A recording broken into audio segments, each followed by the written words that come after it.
If I could call the meeting to order and ask everybody to stand for the pledge. I would also just briefly like to welcome all our new members to this meeting. I must admit you look strangely similar to the old members we had. And in honor of that, I'd like to ask our immediate past chairman to lead us in the pledge. Thank you. I pledge allegiance to the flag of the United States of America and to the republic for which it stands, one nation, under God, indivisible, with liberty and justice for all. I ask you to continue to stand. Fairfield lost one of our iconic citizens recently, Gene Harrison. Fairfield of the Year, probably most notable and visible for being the lead person in painting all the fire hydrants around town.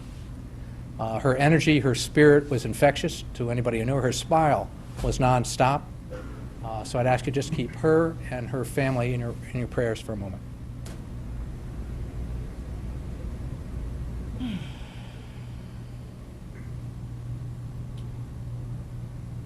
Thank you.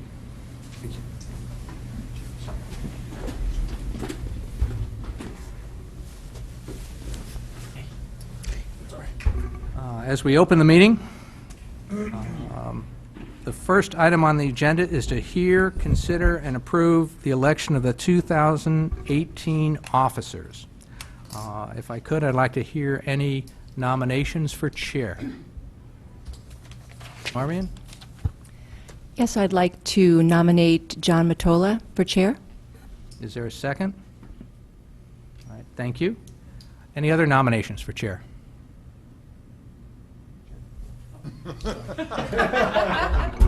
I was just waiting to vote on that one. No, I'd like to nominate Mr. Flynn, our immediate past chair, for chair.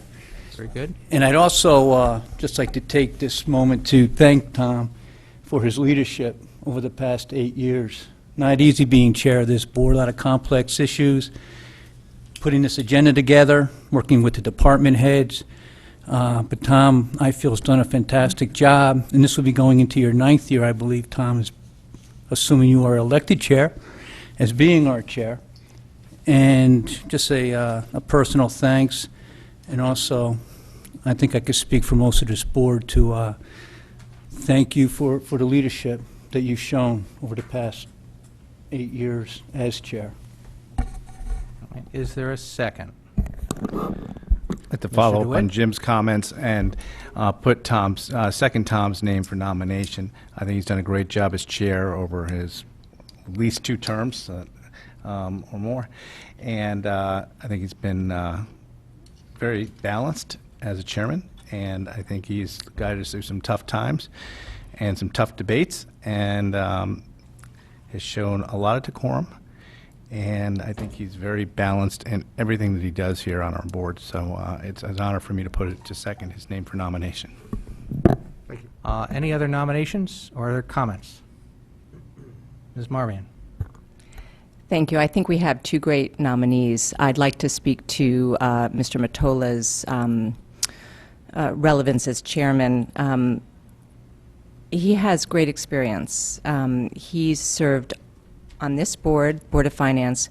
He also served on the RTM. I happen to be on the RTM with him, and I have a great deal of respect for his perspective. He also served on the Board of Ed. In fact, he was chairman of the Board of Ed. And I think during this time period, it's even more critical that we have someone with that that level of experience working with the various boards, working with the department heads as we go into the next budget cycle. I also think it's important that we look at having a Democrat as chairman, because it's interesting, we haven't had a Democrat in any of the positions or as the chair since 2005 on the Board of Finance. And while I understand that the majority typically, when a party is in the majority, they therefore have their chairman, I think it might be time for a new perspective. And in the interest in being a truly bipartisan board, and out of respect for Mr. Mottola's experience, I respectfully submit his name. Thank you. All right. Any further comments or nominations? All right, since we have two, if it's okay with the board, what I do is ask first in alphabetical order who would vote for Mr. Flynn as chair, and then second for Mr. Mottola. Is that okay as a ground rule? Sure. All right.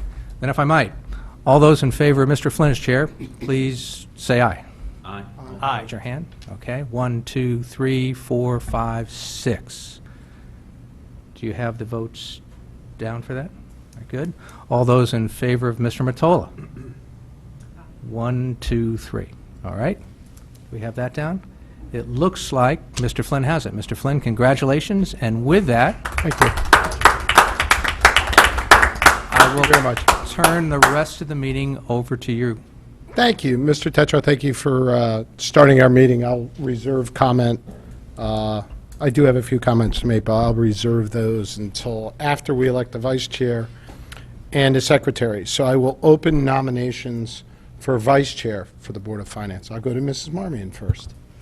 Thank you. I'd like to nominate John Mottola for vice chair of the Board of Finance. Thank you. Do I have a second? Mrs. Esmes. So Mr. Mottola's name is in nomination for vice chair, and the comments stand from your support of him as chairman.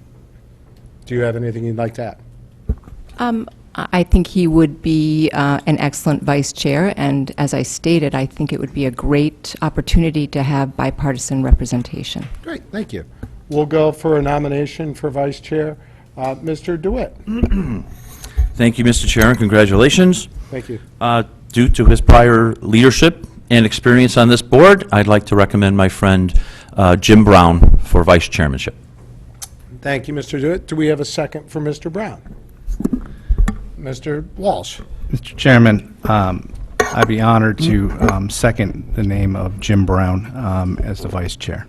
Jim has done a fantastic job, especially in times when we haven't had your leadership at times, and sometimes it's led to the meeting going a little faster, actually. Yeah, I don't doubt that. So Jim has been a steady hand at the wheel when you've not been able to be here, and I think he's done a great job, and I see no reason to change that. This board's been running phenomenal, and I'd like to continue that way. So I'd like to put his second his name for nomination. Thank you, Mr. Walsh. Do we have any other nominations? Seeing none, I'll close nominations, and I'll go first. We'll go alphabetically again, and we'll go all in favor of Mr. Brown to continue as vice chair. 1, 2, 3, 4, 5, 6. All for Mr. Mottola as vice chair. 1, 2, 3. Mr. Brown, congratulations. Thank you very much. All right, and now we'll do for the position of secretary. I'll open nominations. Do we have any nominations for secretary? We'll go with Mrs. Marmion. I sense a trend. And another trend, I'd like to nominate John Mottola as secretary of the Board of Finance. Thank you. Do we have a second to that nomination? Mrs. Esma? Yes, Mr. Chairman, and my comment would be, it's really unusual to my knowledge to have so much bench depth in so many areas in one person. So I really would like to strongly recommend Mr. Mottola for a position, a leadership position on this board. Thank you. Thank you, Mrs. Esma. Do we have any other nominations for secretary for this board? Mr. Walsh?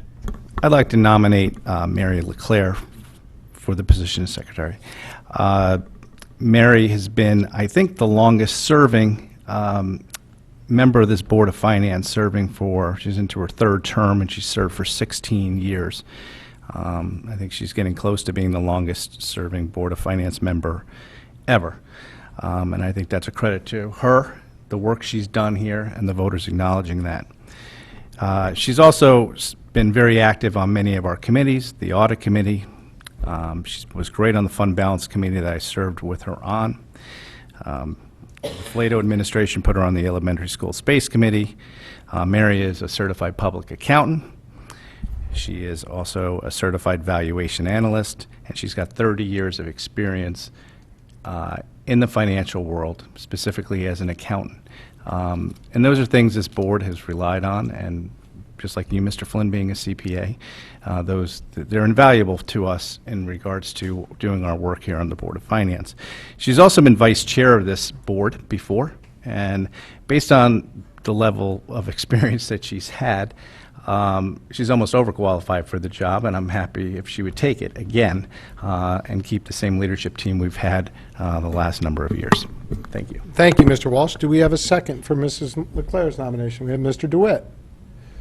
Okay, seeing that, is there any other nominations? Any other nominations? Seeing none, I'm going to close nomination. I have to do the alphabet here to make sure I get this right. Mrs. Leclerc comes first. So, all in favor of Mrs. Leclerc as secretary for our board? 1, 2, 3, 4, 5, 6. All in favor of Mr. Mottola? 1, 2, 3. Mrs. Leclerc, congratulations. Thank you. All right. I'll save my remarks. I'll continue to hold those over and talk later, if that's okay. So the election of officers, item 1 on the agenda is done. Looking at our agenda, and apologize, I forgot my glasses this evening, we have 5 items, actually 6 items on the agenda tonight, as I recall. My apologies. We have 8, but we have 7. 7 is just, no, is just other communications. Thank you. The first item is to approve the meeting schedule for 2018. The second item is to approve the last couple of minutes. And then we have 3 items related to resolutions for accepting funding. And then we have a report with no vote from the H. Smith Richardson Clubhouse project. And then, as I said earlier, any other communications. Before I move on, does anybody have any questions, comments, concerns? Seeing none, we'll turn our attention to item number 2, which is to hear, consider, and approve the 2018 meeting schedule. Now, let me preface this. So what we have before us is the draft meeting schedule, which includes the meeting schedule for the budget meetings. I am also aware that members of our budget subcommittee have been trying to meet with the first selectman representing the Board of Selectmen, and that meeting has had difficulty being scheduled, I think, through the Thanksgiving holidays and stuff like that. Speaking to Jen, get some dates that work with you. Not from what I'm hearing, but be that as it may, the meeting hasn't happened, correct? So what I would propose is we move forward to address this meeting, or this meeting schedule, but we resolve that we'll come back and discuss the budget items later on, so that can be hashed out over what nights we need to see what, and do we need all the nights that are currently proposed in this budget process. Now, one item that has been addressed by board members directly to me, and I've asked that they speak with the first selectman and talk about this, is the timing of our votes. Okay? Because the problem that we have sometimes, there's 2 issues. Number 1, we'll go through this entire meeting schedule with the Board of Selectmen, right? Then, at the end of the meeting schedule, they will get to vote first. They will take many of the items that we discussed at this table, including many items brought up by Board of Finance members. They will vote on it and adjust the budget, and then it'll come back to us, and we'll have to see this adjusted budget 48 hours later. So it's not the budget we've been discussing for the last month. It's an adjusted budget. And oh, by the way, it's got a bunch of the stuff that came up at our table that's already been accounted for, that they quote-unquote get credit for doing at the Board of Selectmen level, right? So the thought process was, how do we go about this? What's fair? How much time do we need to analyze what they've done? Do we need more time than the 48 hours? And this is something that the Budget Subcommittee will look at, we'll discuss with Mr. Tetra, and come back with a resolution as to, do we want to change the budget process in any way, shape, or form in March of this year? And they just haven't had time to get that done.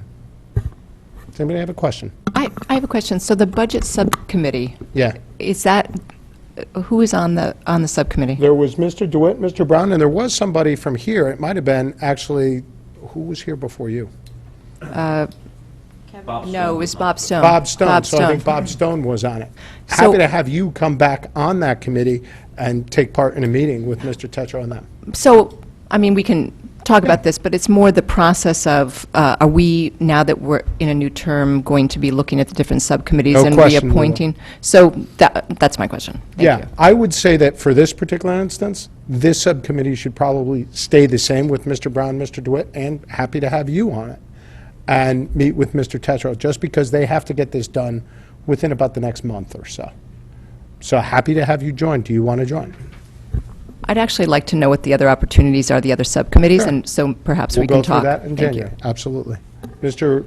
Walsh? Yeah, I'd like to have that subcommittee, I mean, look at the charter, because the charter specifically says that the Board of Selectmen is supposed to give their recommendations to our body by the first Monday in March. That's what it says, 60 days before the RTM general budget meeting. And I think the reason that is, and, you know, we've gone through charter review, and they continue to look at that and not change it, is so that we'd have a chance to look at what the Board of Selectmen did. Yep. So I would like them to look at, maybe is there a way that the Board of Selectmen could meet before we meet? And then we get their recommendations. Because it could help guide our conversations as we go through our time period, which is supposed to start after the first Monday in March. Thank you, Mr. Walsh. Mr. Mattola? Wasn't, and I have to look at the charter also, wasn't one of the reasons that you started the joint meetings was to get the Board of Selectmen's input during the budget process? So I believe you're probably right, but that was started long before, Mrs. Leclerc. how long was that? As long as I can. Has it been 16 years? Yep. Okay, Yeah. all right. All right, I think you're right, Mr. Walsh. We need to look at the chart and see what that says, and then. Look at it, it's very Yeah. clear. It's in Article 12, it lays out what Okay. the process is and who gets what at what time. And one of the things it clearly says is that the Board of Selectmen is supposed to give their recommendation to the Board of Finance 60 days before the general budget vote by the RTM. So that'd which be is- around which is- March which you 1st said or is so. the first Monday in May is their vote. All right. So, And I What think they've done, what we've done the last many years is after the joint meetings, the Board of Selectmen gets together and they vote, right? And then we get it, yeah, a and day or and two we've given later. ourselves like 48 hours. yeah. Yeah, Okay. for the adjusted budget. It's just, you know what? There's a discussion to be had there over how do we want to do it. Sure. Maybe nothing changes whatsoever, but it's been such a long period of time, nobody who adjusted that process back then is even, Mr. Tetro, you weren't involved back then, right? Okay. Because I actually talked to Mike about this, Mr. Tetro, about a month ago, right? We talked about it. All right. So we should just revisit it. Mrs. Leclerc? I just wanted to mention to John is that the Board of Selectmen is ex officio to our board. Right. So they're welcome to come to Yep. any of our meetings to comment and discuss the budget with us. Gotcha. Yeah, that's right. Okay. Yeah, so it wouldn't be excluding them. No, from no, any I discussions. understand Yeah. that. Okay, thank you. Which is still, by the way, it's probably the most efficient process. is to go Absolutely, through and yeah, have I like everybody at it. the table. I understand that. So, Mr. Walsh? it might also shortcut some issues for us, hearing what they did during their budget meetings beforehand, that would end on March, the first Monday in March. We would be able to have the value of seeing their hearings if we wanted to watch them on Fair TV, as they hold it before their board, and save hopefully a lot of questions at this board, and maybe even cut the number of meetings we need to have, which would be great. It'd be nice if we could do that. All right, it's something to look at. I'm not sure how efficient that would be. I think what could be proposed is that the Board of Selectmen has to do what we essentially do together as one group during the budget meeting. So, but the Budget Committee needs to look at it. Yeah. That's kind of fun. Anybody have any questions on this? Seeing that, right, so we'll say, you know, this is our normal schedule, right, particularly for the budgets, but that's subject to change based on whatever we come out with. And, of course, we're going to work with the Board of Selectmen on this. That's why they're meeting with Mr. Tetro, trying to. So, any other questions, comments, concerns on our schedule? I will make two notes to it. I did kind of make an executive recommendation here, and that was relating to our March Saturday morning meeting. And I kind of recommended that we not hold it on St. Patrick's Day. So we moved it back. And with the surname Flynn, you might understand my recommendation. But we moved that a little bit later in the month. I hope that's okay with people. And then, you know, we will point out that there's a long stretch, and Mrs. Leclerc and I were talking about this before the meeting, there's a long stretch between June and September where we don't have a meeting. Now, quite frankly, that's worked out really well for us the last few years because there hasn't been a lot of business during the summer months, and the RTM doesn't necessarily meet during those months as well. So two thoughts here. We could put one on the schedule and cancel it, or we could say, we're not going to hold one unless there's something that comes up in case we have to hold it. Mrs. Marmon? So I believe we did have a meeting during the summer that was with the Board of Ed on contracts, wasn't it? We had it, that was a special meeting. with the Board of Education. With the Board of Ed. And then Right. the other And that was a thing, closed-door executive session. right, and the other thing that came up this summer is that we didn't have a budget from the state. So there were a lot of issues that, and, you No know, knock question. wood, that's not going to happen this year, but if it does, it might make sense to put a meeting on the agenda so that we can get updates, et cetera, and kind of be, know what's going on. We're open to it, absolutely. So what do we want to do as it relates? I mean, I'm saying those are a couple of highlights of this. There's other things we can talk about. Mr. DeWitt? Well, if I may speak on behalf of the Budget Committee just for a minute.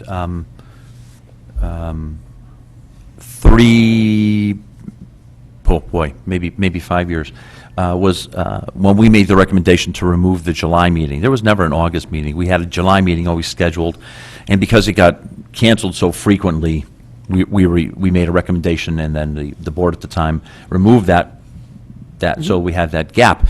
But with the intent that we always knew that given if something came up, just like we had special meetings during the winter, if something came up. So it always seemed easier to create a new meeting rather than cancel existing meetings, and our clerk at the time thought it was the path of least resistance to do it that way, hence the reason it's that way.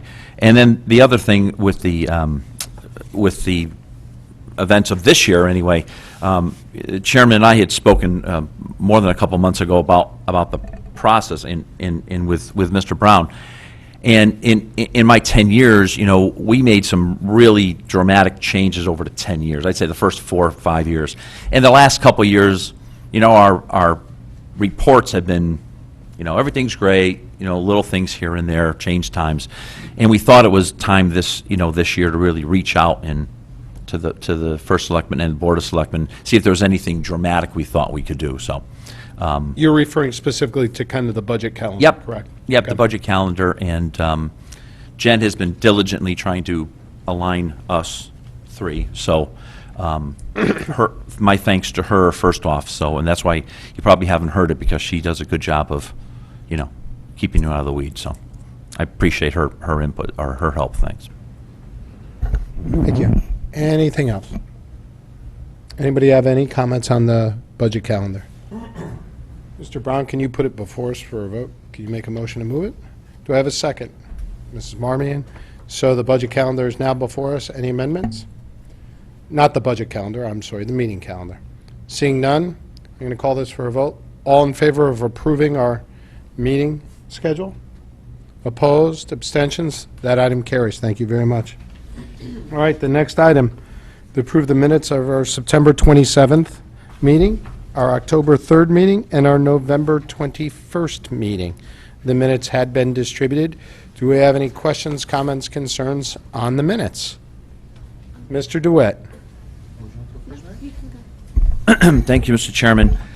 The October 3rd meeting minutes, page 2 of 10, titled Regular Monthly Meetings Revised Draft. There's a section in here about the sense of the body motion, and it said the motion carried with a vote of 5 yeas and 2 nays. We had 8 members in attendance that evening, so I think that was 5 yeas and 3 nays. Okay. Is that accurate? I thought Ms. Zezima voted against it. So I make a motion that, yes. All right, so let's, before we do that, Okay. okay, let's get, because I haven't really put it before us yet, I just want to do Oh, sorry, discussion on sorry. that.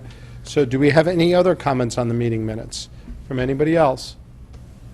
All right, seeing Mrs. I was Leclerc? just going to ask you if you could take them separately when we vote. Absolutely, I definitely will. Seeing none, I'm going to ask, Mr. Brown, would you put this before us? Mrs. Leclerc, would you second that? Second. Okay, they're now before us. Mr.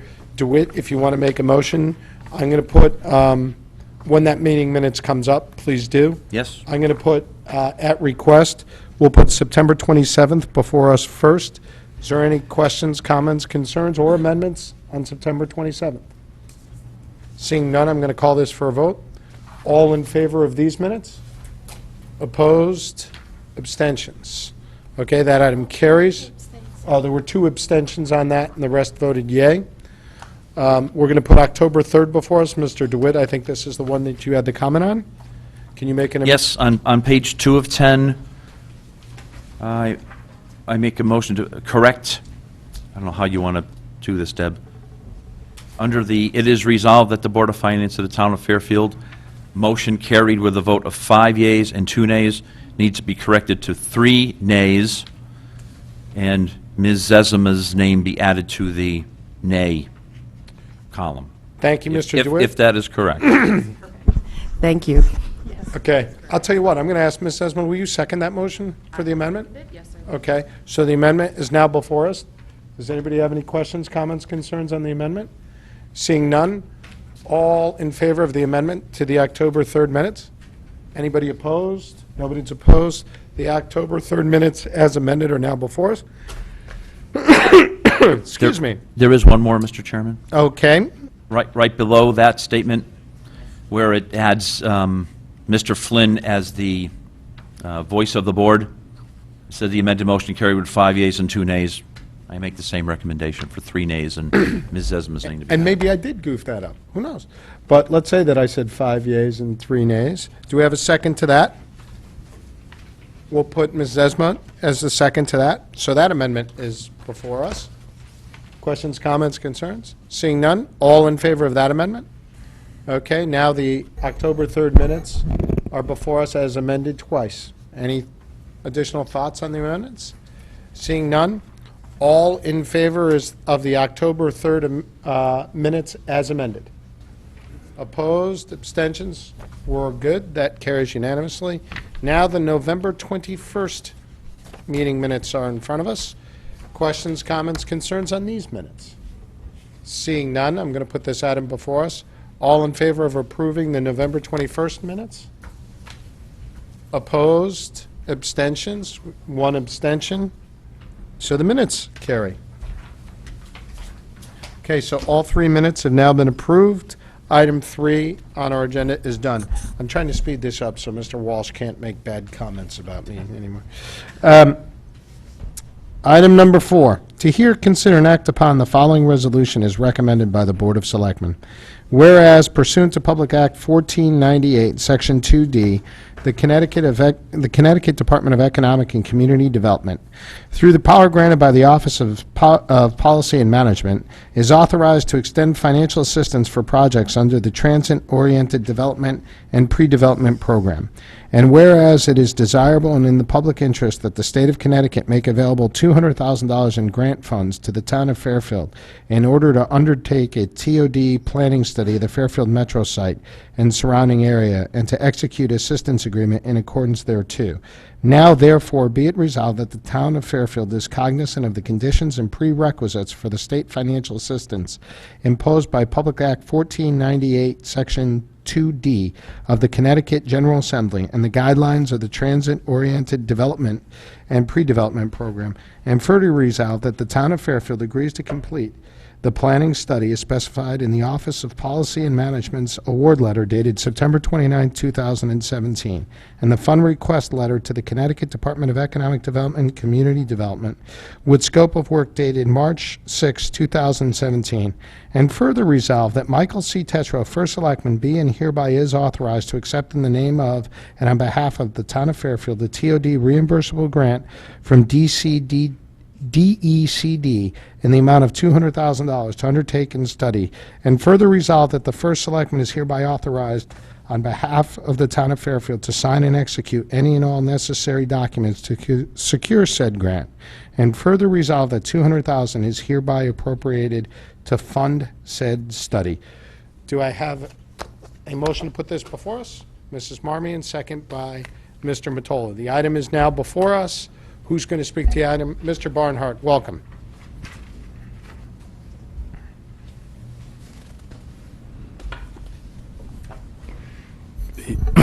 Good evening, Mr. Chair and members of the board. I think we're looking for your acceptance of these grant funds that have been made available by DECD. They would allow us to undertake a planning study of not only the Fairfield Metro Center site, but the surrounding area as it relates to facilitating development in and around that location.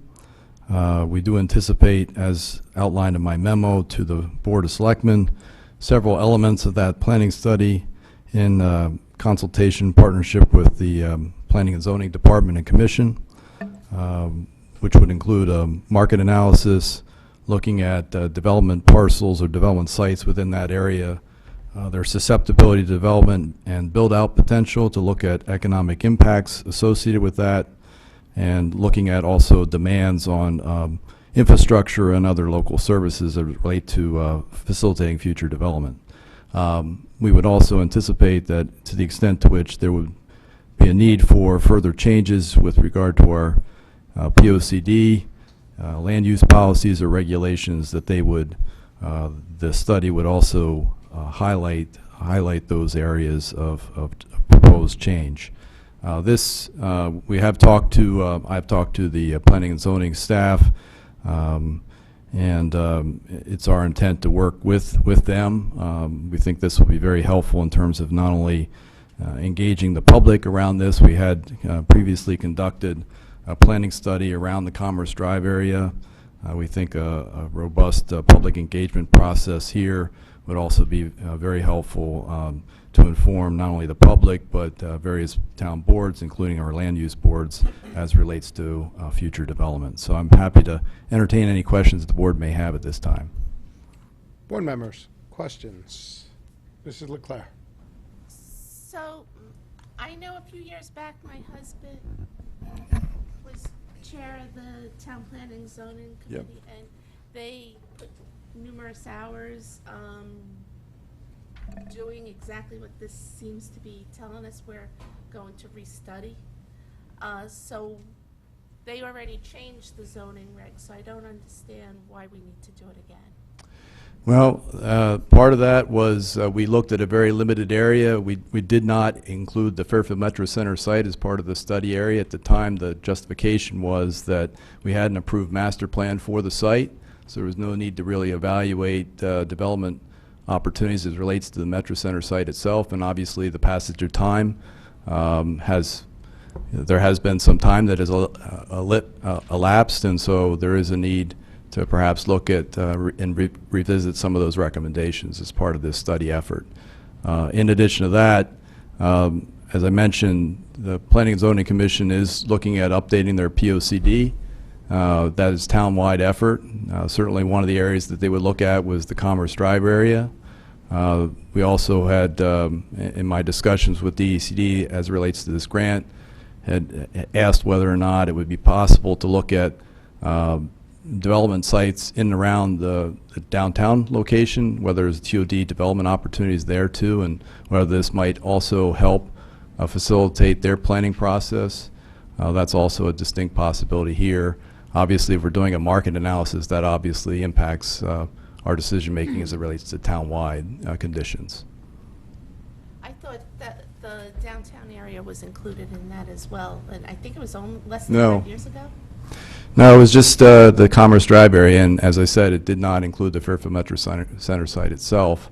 Again, was involved in that process, and there was clear rationale behind that because at the time there was an approved master plan for the site, so the commission did not concern itself with the site itself as we went forward with that planning study. But be that as it may, there's been 5-6 years that have elapsed since that time. Conditions have certainly changed. It gives us an opportunity to look at whether or not we need to make additional tweaks to our regulations and policies to realize the outcome that we're looking for, which is to increase opportunities to build our commercial grant list. Mrs. Esma. And then we'll go to Mrs. Esma. Thank you, Mr. Chairman. I'd like to thank First Selectman Tetro and Representative McCarthy Vahey for their work on, obtaining this grant. And especially that we have a member of the state delegation who worked on the Economic Development Commission or Committee up in Hartford. Given our repeated stated objective of obtaining strategic growth and expanding our grand list, I think it would behoove us to do everything we can to make sure that we are current on what the possibilities are for that area, develop what we can, and do it in a thoughtful way, and look at any modifications we may need to make. So I'm very happy about this and fully support it. Thank you for your work, Mr. Barnhart. Ms. Marmon? Thank you. I echo what Ms. Zezima said. When we look at growing our grand list, we need to look at what we're going to develop and what makes sense strategically. Can you give us a little background on the original approved master plan for the Metro Center site? And I'm not sure how large a area that encompasses, and what's changed? The Fairfield Metro Center site itself is approximately 30-plus acres, about 10 of which was actually developed and is now owned by the state of Connecticut, which is the train station itself and related parking facilities. The balance of the site is privately owned by BlackRock Realty. It was approved subject to a conservation easement, but it was approved for approximately 1 million square feet of predominantly office space. This approval dates back probably closer to a decade. So that's been in place for some time now. There was ancillary retail associated with that and hotel as part of the overall development plan. There have been several applications made over the years to make minor revisions to the approved site plan or approved master plan for the site, all of which have been approved, but there's been very little movement with regard to leasing and activity, development activity on the site. This would allow us to look at those conditions, certainly evaluate market conditions in the current environment, and determine, what is appropriate, meeting the town's objectives to increase our grand list. Also, as I said, it's not just limited to the site itself. It would be focused on the entire area, looking at again the current market conditions, what's potentially viable in terms of development opportunities to meet our strategic objectives, looking at the impacts that would have, both positive as well as impacts to infrastructure and other municipal services, and then giving that information to town boards and commissions, including the public, engaging the public in that effort, and providing that information so people can make informed decisions. Can I just ask one follow-up, which is that, so it's the Metro Center site, 30 acres, or no, whatever remains Roughly. from what's owned Yep. by the state. But then can you give us the geographic area you're talking about that is the extended area? Like what are the borders or the? Well, typically we would be looking at an area that would basically encompass Commerce Drive and the Kings Highway area. So let's say roughly 3/4 of a mile to a mile around the Fairfield Metro Center site itself, within the town's geographical limits, obviously. And again, there's an opportunity. Obviously, the market analysis that we envision would inform decision-making as it relates to town-wide issues. The same market factors are in play, whether they're in Commerce Drive or elsewhere in town. So that would be very helpful. The Economic Development Commission has certainly considered doing a full build-out analysis to know what is possible under current land use policies and regulations, and determine whether or not that meets our expectations, what our goals are. This would obviously be focused more discreetly on the Commerce Drive, Kings Highway area, and potentially the downtown area as it relates to parcels that might be susceptible to change or development within that 3/4 mile radius, which would include the Exide battery site. Mr. Walsh, did you have something? So if we sign this grant, we're going to put out an RFP? Yes. Okay. Yes. For one organization to do this whole study, or to multiple organizations to do the study? Potentially there could be one, but I would envision that there might be a lead and then a subordinate group. Doing a market analysis is a specialized area, and so there might be a team that would partner with that it would include several different consulting firms. That's more likely. Okay. And the TOD that we're talking about, is that just for the Metro Center area? You can't use it for the center of town's transit area, correct? In my conversations with DEC, I posed that question because I do think that as the Planning and Zoning Commission and the town embarks on an update to its POCD, it might be helpful to look at sites such as the Exide battery site or other parcels in that downtown area that might be susceptible to TOD development and provide some information to those decision makers. DEC did not have any objection, provided it did not go over the $200,000 that they had committed to the project. So while there's no local match requirement associated with this, DECD indicated that it's $200,000, and that's all the money that will be available for that purpose.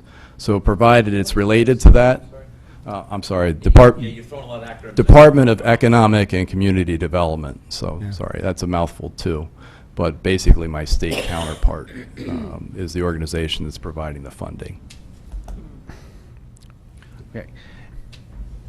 The Exide battery plant seems to be miles away. It's not this 3/4 of a mile. And the way you have your write-up, not only in your memorandum, but also in the agenda item itself, is quite misleading, I think, in regards to that, because I'm just going to read you the whereas clause.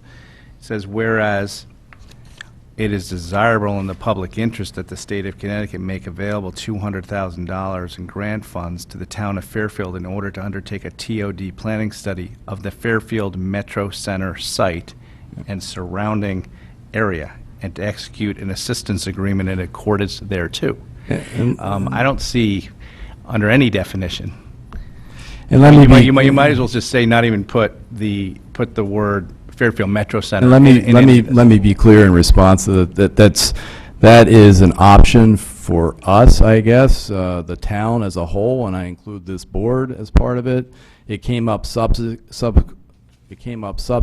to our putting the information through the Board of Selectmen.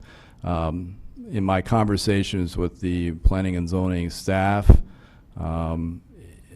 I know that they're in the process of trying to do a POCD update. They plan a conservation development, and they are essentially trying to do much of that work in-house. So it was asked whether or not there could be any effort to use some of these funds to support their planning efforts as it relates to the area around the downtown station. I asked the question of DECD.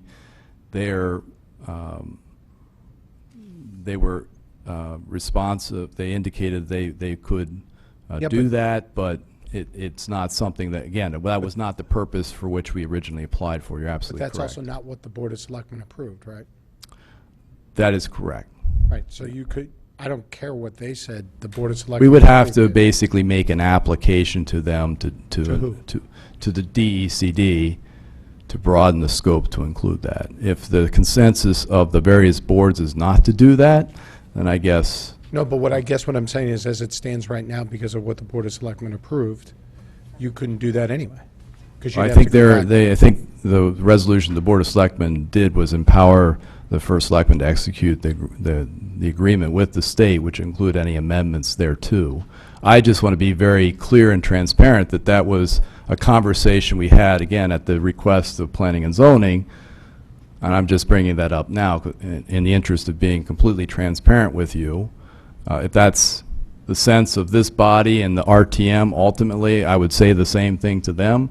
If the sense is that that's not desirable, then we don't need to make an application to DECD to amend the agreement. So that's all I was trying to convey here. It just, the letter from them Yes, and to us specifically says it's specifically for the Fairfield Metro Center site. and I will apologize, Mr. Walsh, that it came up subsequent to my memo to the Board of Selectmen asking for approval of the grant. So you're absolutely correct. The purpose for which we applied for the funds was to look at the area around the Commerce Drive area to include Kings Highway. There was this, the staff from Department of Economic Community Development came down, looked at the site.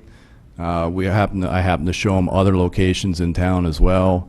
And I asked whether it would be possible to amend our scope of work to include potentially areas in addition to the Kings Highway Commerce Drive area, to which they said it would be possible. We would need to make an application to amend our scope of work. So I just simply wanted to bring it up here. I didn't want to muddy the waters, but I did want to be transparent in that conversation that I did have with DECD about that opportunity. In regards to the $200,000 and how it was $200,000 versus $100,000 worth $500,000, how was that budget put together? Was that you making that request and showing them how you thought you were going to spend it, or was it DEC, whatever the State Department is that was handling this? Was it them saying, we just have $200,000 we can give you, and that's it? Approximately 3 years ago, when these discussions started, I contacted a few planning consulting firms and reviewed a potential scope of work and asked them what they thought, that might cost, and they indicated it would be in the range of $100,000 to $200,000, roughly. 150, I think, was the quote, and so I simply made a request to the state based on those estimates. Okay. And the state indicated as long as we didn't exceed $200,000, they were comfortable with our request. So I asked for the maximum amount that they indicated they would accept. Okay. So there's really no budget that's put together. It was just based on an estimate on what things were going to Well, there is a budget based on, again, the defined scope of work that I just went through in Yep. terms of what would potentially be included in this effort. And again, talk to more than one consulting firm and ask them to give me a range in anticipation of that. But we haven't solicited formal proposals at this point yet. It just seems to me as though if that's what we're looking for, especially with the Metro Center and all that's not going on there, actually, that every dollar that's needed for there should be spent first. That's And that if clearly you- the And then if focus. you ended up at the end with some $25,000 or $40,000 balance because you had maxed out your study and done exactly what you wanted to do, then I guess I could see you going back, but that would have to be separate. But I think as I'm reading this and kind of in support of doing this, I just don't want to shortchange this effort in order that. That's the a fair zoning- point. I wouldn't want to do The that. zoning department Yep. needs some money to, fine tune or tweak or do some research into their POCD. I totally agree. The focus is on the Commerce Drive, Kings Highway area. If we were to include that as a revised, amended scope of work, it could be done as an add-on. The other thing I don't want to do is leave any money on the table if the state's going to I provide understand. it. So if I can further the work of the Planning and Zoning Commission in terms of their plan of conservation development work, I think that would be helpful. But again, I wouldn't want to, I agree totally, I wouldn't want to shortchange the purpose for which we originally applied for the funds, which is to look at the areas around the Commerce Drive, Kings Highway area. Absolutely.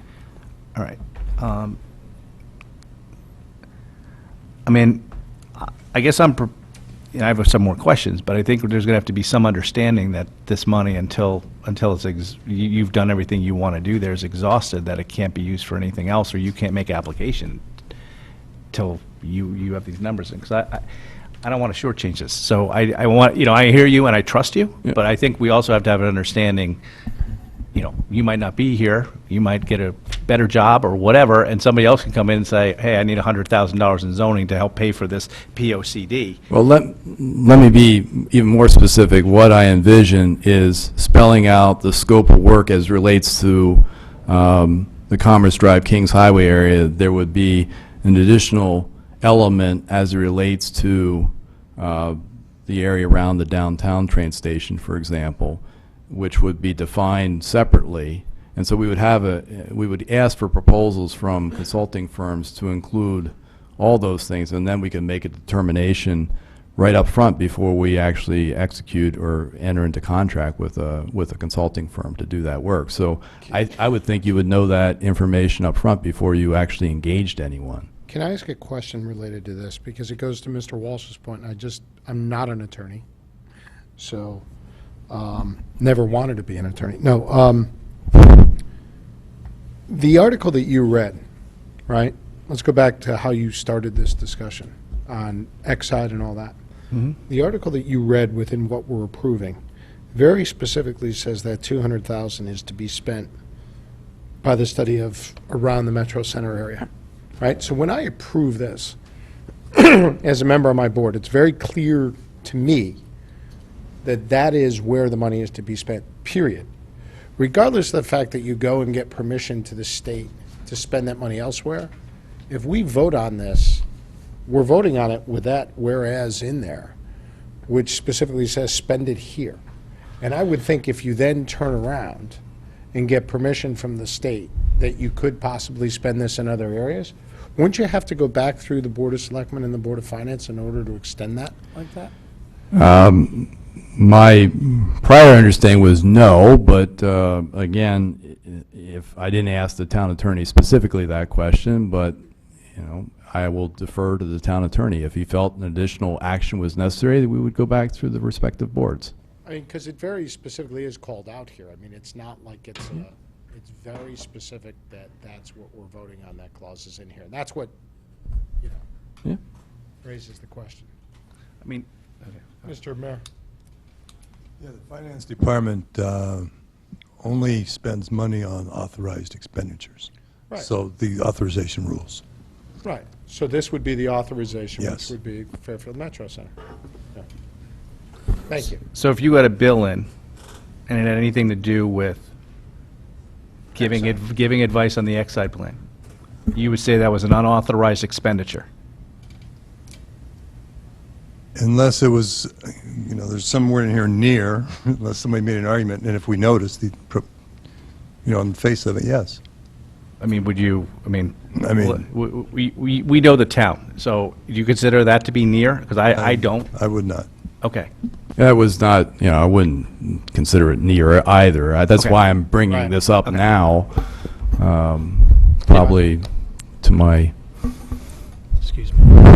Well, no, I think it's a good conversation, and I'm glad you actually raised it, only because, Yes. only because if you had spent money, The and way I we looked saw at it- some of this money spent Yeah. over there, there would have been a big problem. yeah. I don't think that's any of our understandings, because when you read everything that's in this packet, without that extra information that you gave us in the conversation you had with the state, there's not any reading at all that says you can spend that money any other location other than the Metro site and the surrounding areas on Commerce Drive. I mean, if it were acceptable to the board, and this was of interest to the board, we could amend the resolution to specifically spell this out, should funds allow, but, you know, Can't now. Yeah, Right. I think the process would be, you would have to get permission from the state to use the money and somewhere then else. we'll have to come back, yeah. And then what would that's where the permission comes from. But I think from a technical standpoint, then it may have to go through the Board of Selectmen and to us and the RTM. So I think that would make us more comfortable. I don't think we should amend it right now, but I think that. The first that's selectman's what would be the indicating that we process. can't amend agree. it right We now. can't, so. That would be my understanding as well. Anybody else? Mr. Walsh, are you? No, I agree. I don't want to leave any money on the table. So if there is $50,000, you know, I would I think we would probably all encourage you to do that process. But I think for right now, until everybody has any idea, the Board of Selectmen, us, and then the RTM, I think that we are fine with what it is now, as long as we're under the understanding. So if you start getting numbers in and you go to contract or sign the RFP or whatever you need to do to start contracting, and you realize it, I'd start going through the process. That's my own personal opinion as this board member. But the way it's written right now, I think we're all under the understanding it's just for the Metro Center, until you tell us there's extra money and you want to take it to the thing, and the That's- state's fine with it. That's fair enough. Okay. And I appreciate you asking those questions. I want to be clear. If there is extra money, Well, we might spell that out in an RFP to at least get a price, and An ad then if alternate there or is, something. yeah, exactly. Yeah. Exactly. That'd be great. Thank you. Anything else? Mrs. Leclerc? I'm still struggling to understand this, I guess, because. Sure.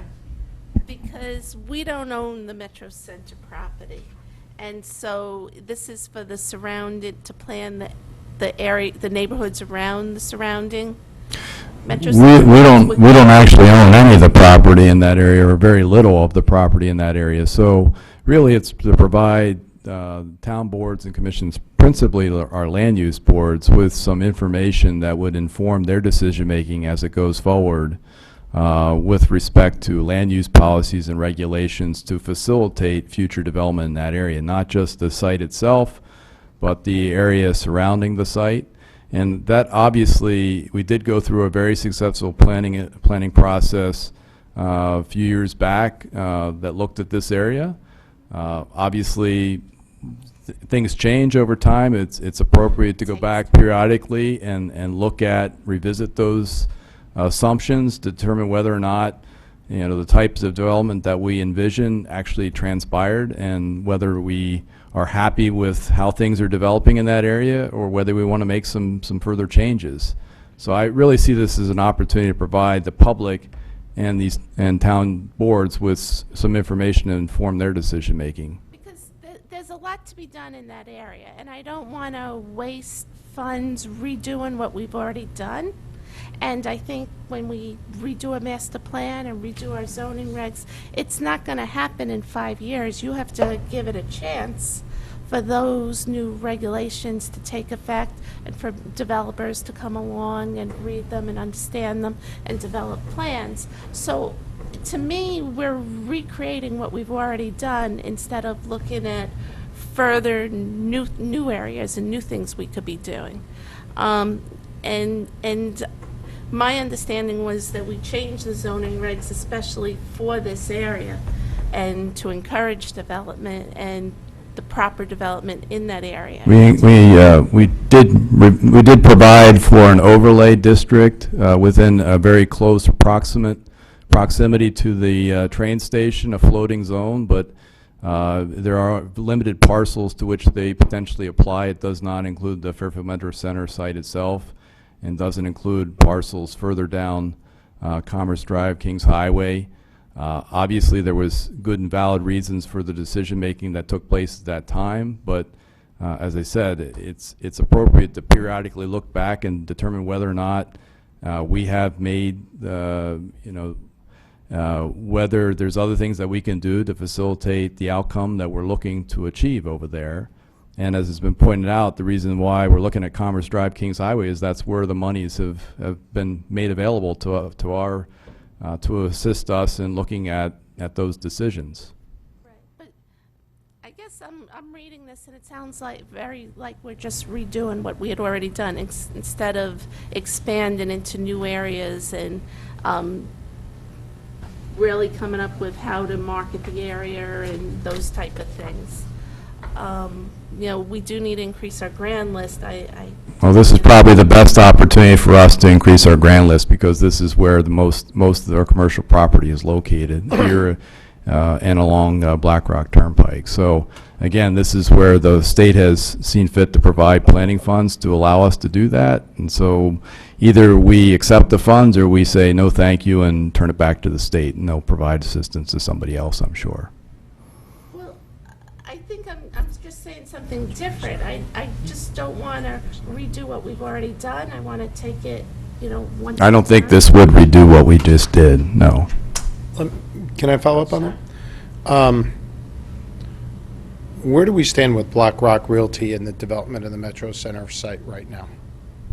They have an approved master plan, site plan for the site, which they have been unable to secure a tenant for that and do any construction on it. They've indicated, yep, they've indicated they intend to submit a revised master plan or site plan for the site, but they haven't provided any, my understanding is that's imminent, but what that means do they have the, and forgive me, you live this stuff every day, I don't. Do they have any right to build residential on that site right now? Not at the present time, no. Right. So here's my, $200,000 to spur economic study, to spur economic development, particularly in that part of town, which, as you correctly point out, is our last bastion of kind of commercial development available at present time, right? I support all of that, okay? Support growth of the grand list, but smart growth of the grand list, because sometimes you grow the grand list, but the costs incurred to support that growth of the grand list are actually more. And in that area of town, as we've talked about Holland Hill, we've talked about McKinley, we've talked about education, we could overtax our education system Mm-hmm. even further if we allowed more development of residential space down there in the form of apartment buildings and the like. If that were to create kids in the school system, absolutely, yeah. Yeah, well, Yeah. that's the natural assumption that that's what would happen. Maybe it wouldn't, and you hear all this thing about one-bedrooms and all that, and maybe that wouldn't, but quite frankly, maybe it would. As I recall, when we specifically approved the Metro Center funding, some of it was done prior to me being involved, some of it was revisited after we had the problems, which you obviously helped us manage through very capably when we did that. There was a lot of discussion over the fact that we wanted commercial development there, not residential development, right? Because the commercial development would bring those tax dollars in without taxing things like our park and recreation department, our school system, and the like. My concern is this study going to come back and say we should do residential there? And then all the economic hypothesis by which we approved the Metro Center in the first place go out the window, because it's a different economic model when it's residential versus commercial. So I'm not against the study, but I don't want this to be used to say, oh yeah, we should do residential there now, because we haven't had a great partner to spur the commercial on, or we haven't developed it in the retail, or we haven't done the office space. So that's where I'm, Yeah, and I understand that. The way that I look at it is to provide information that would allow the appropriate town boards, including our land use boards, to make informed decisions to further our town objectives. And those objectives we would need to go through a very robust engagement process to understand what people are looking for in that area. well, see, that's where I get a problem. That last part, I agree with everything you said. We don't want to engage the public? I think we knew what the town objectives were when we built the train station. Yeah. Right? And the town objectives was commercial development in that area to help support the train station and help bring tax revenues to town. Okay? So I have no problem engaging the public, but that changes the entire economic model by which we approve the funds that went to that train station. So carving it out and saying, what should we do around it? What should we do in Commerce Drive? What should we do? I support all of that. I think that's great. But turning around and saying this Metro Center thing, we might consider putting residential there if the public says, hey, that's okay. I don't know that was the economic model that we had in mind. So I would say the town objective is known. We wanted to develop that in a commercial and retail type environment to bring additional tax revenues to town, period.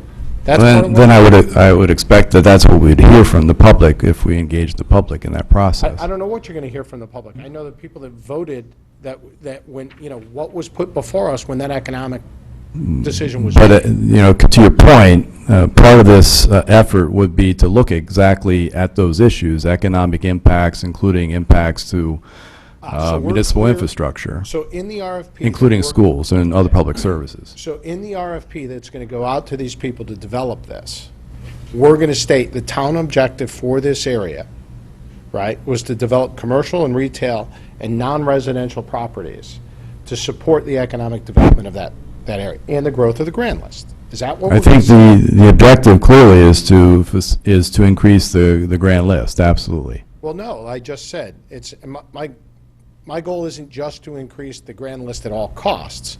My goal is to increase the grand list at profit-generating or revenue-generating properties that outweigh the cost.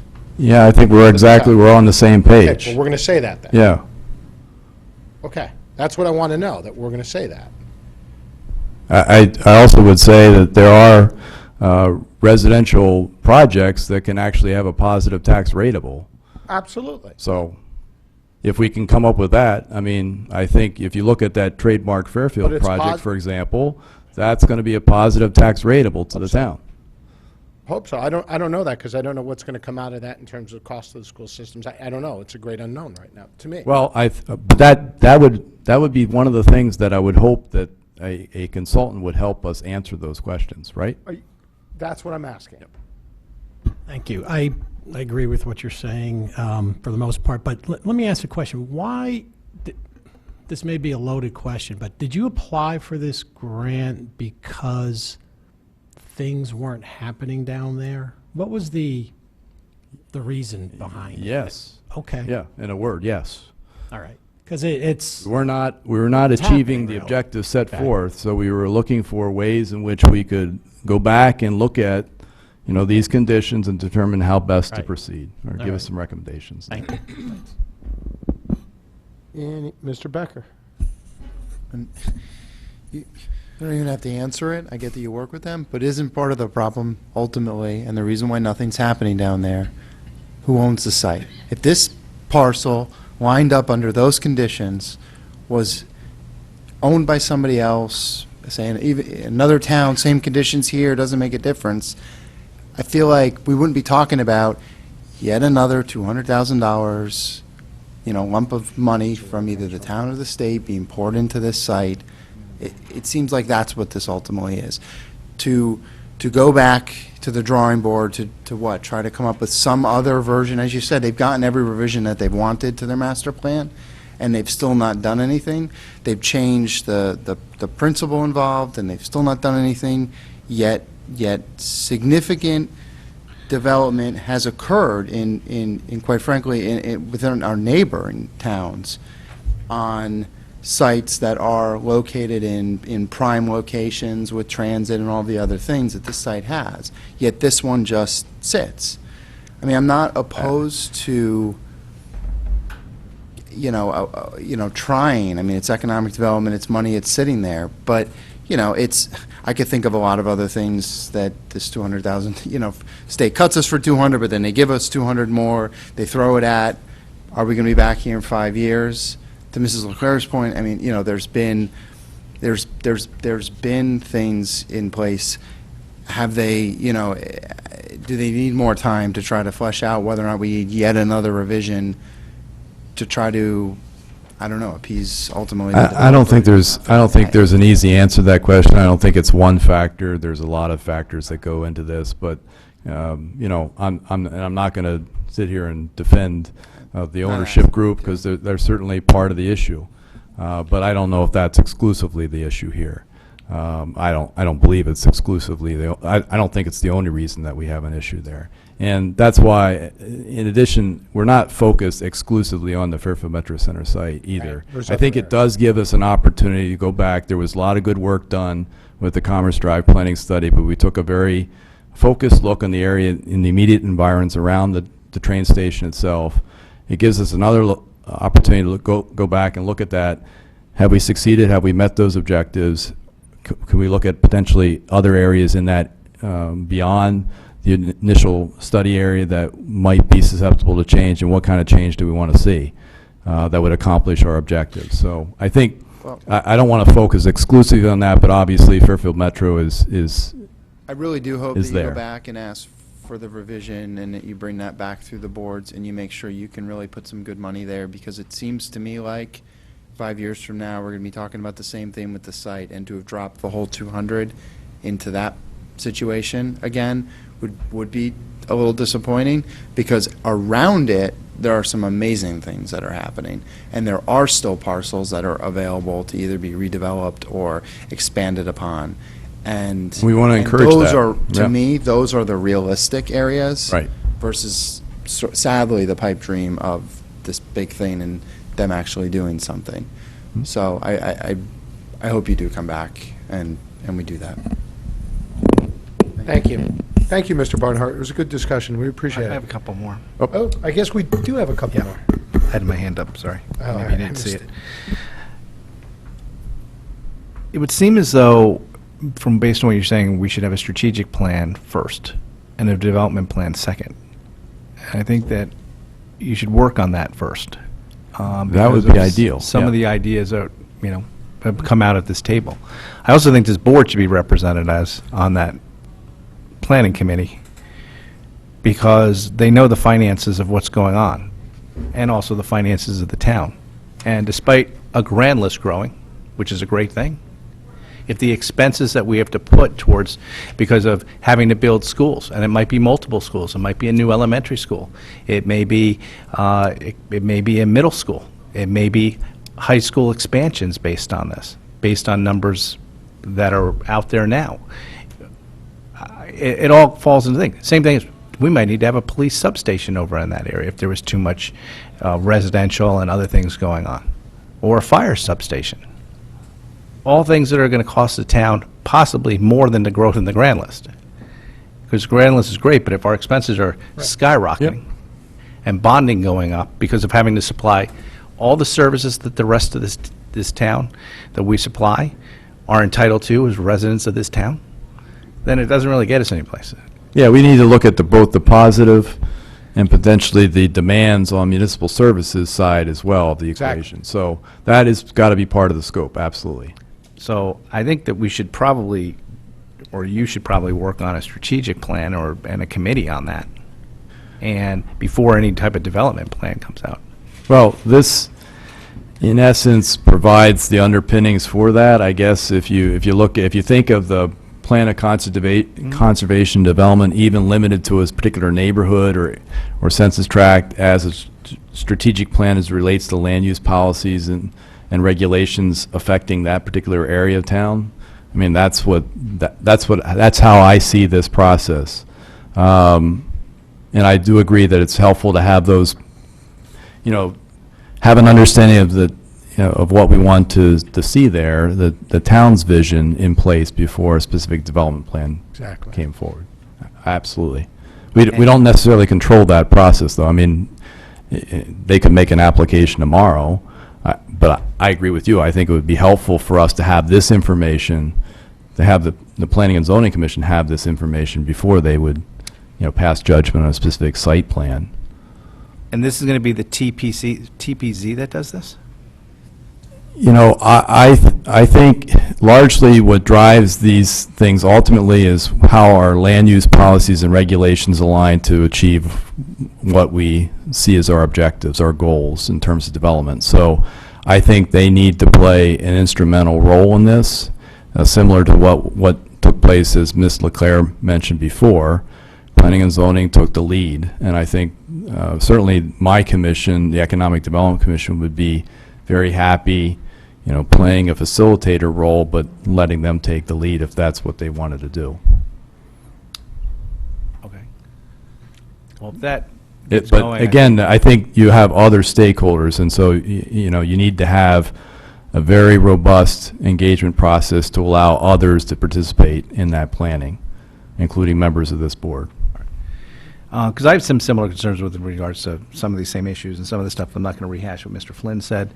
But I mean, there's also no big box allowed there now. That's right. And if they come back and just say, all of a sudden, we're going to change it and allow big box, I mean, we got to be able to weigh in somehow. Yep. Because there was reasons why that was done. And I have to admit that the landowner of that property, BlackRock Realty, hasn't been actually the best friend or partner in that tri-party agreement in participating on, unforeseen environmental issues that this town had to step up to and pay for, and asking the state to pay for it, while they said, no, we're just going to live by the terms of that agreement.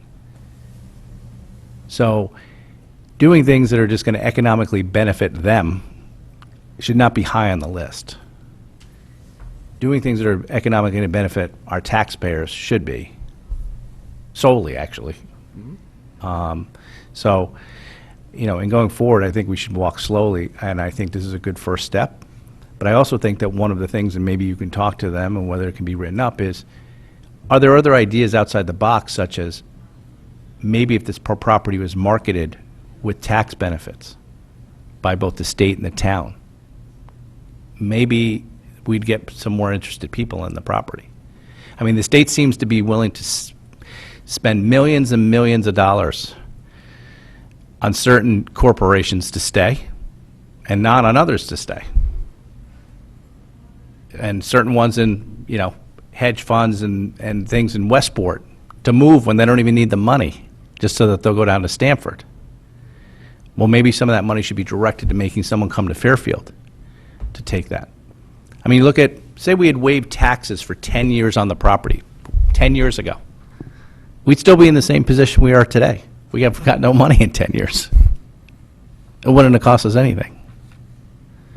So I think that should be part of the process also, not just changing zoning rules and changing use and changing master plans, but maybe that when you put that out, those people should look at, yeah, are there other ways? Are there other incentives that this town could be using or trying to get with the state and putting together a package that would make that property more desirable for the approved master plan that's there? Maybe it's not 100% office space. Maybe it's other commercial uses. But I mean, I'm not going to be happy if it's residential and we're going to have to expand all these services specifically for our schools, our high-quality schools, just to get something on the books and increase increase the grand list. So I think there's just other things that they should look at, and that's just a suggestion, is that putting together a package. Thank you, Mr. Walsh. Thank you. Any other comments, questions, concerns? Mrs. Leclerc? Is this money a sure thing? Is it guaranteed by the state that we will, if we spend it, we will get it? Yes. It's not. It has been appropriated by the state, yes, yes. Okay. Thank you, good question. Anybody else? Seeing none, I'm going to call this for a vote. All in, and I'm not going to read the whole darn thing unless Thank you. anybody... Yeah. Yeah. I'll Go make ahead. a motion to waive the reading of the motion. Second. All in favor? Aye. Opposed? Thank you very much. Waiving the reading of number 4. All in favor of approving number 4 on our agenda? Those opposed? Abstentions? It's good. We're done. Thank you, Mr. Barnhart. Appreciate all your efforts and for going through our discussion this evening. I'm going to turn it over to Mr. Brown for the next item, and I'll be right back. Can I say something? Yes. Can we go back to the minutes from October 3rd? No, we cannot go back to the minutes from October 3rd tonight. I'm sorry. Yeah. We have to. We'll go later. Okay, thank you. Thank you. Before we can adjourn, thank you. We're on item number 5. To hear, consider, and act upon the following resolution as recommended by the Board of Selectmen. Whereas, per CGS Section 19A-202, full-time health departments are to receive $1.18 per capita annually from the State of Connecticut Department of Public Health, CTDPH, to fund overall public health programs required of each local health department, as defined in CGS Section 19A-207A. Now, therefore, be it resolved that Michael C. Tetro, First Selectman, be and hereby is authorized to accept in the name of and on behalf of the town of Fairfield per capita funding from the State of Connecticut Department of Public Health in the amount of $72,597.14 for fiscal year 2018 to fund public health programs as defined in CGS Section 19A-207A, and further resolved that the First Selectman is hereby authorized on behalf of the town of Fairfield to sign and execute any and all necessary documents to secure said funding, and further resolved that $72,597.14 is hereby appropriated to fund said programs. Can I have a motion? I'll make a motion. Mrs. Leclerc, seconded by Mr. DeWitt. So this item is now before us. Mr. Cleary.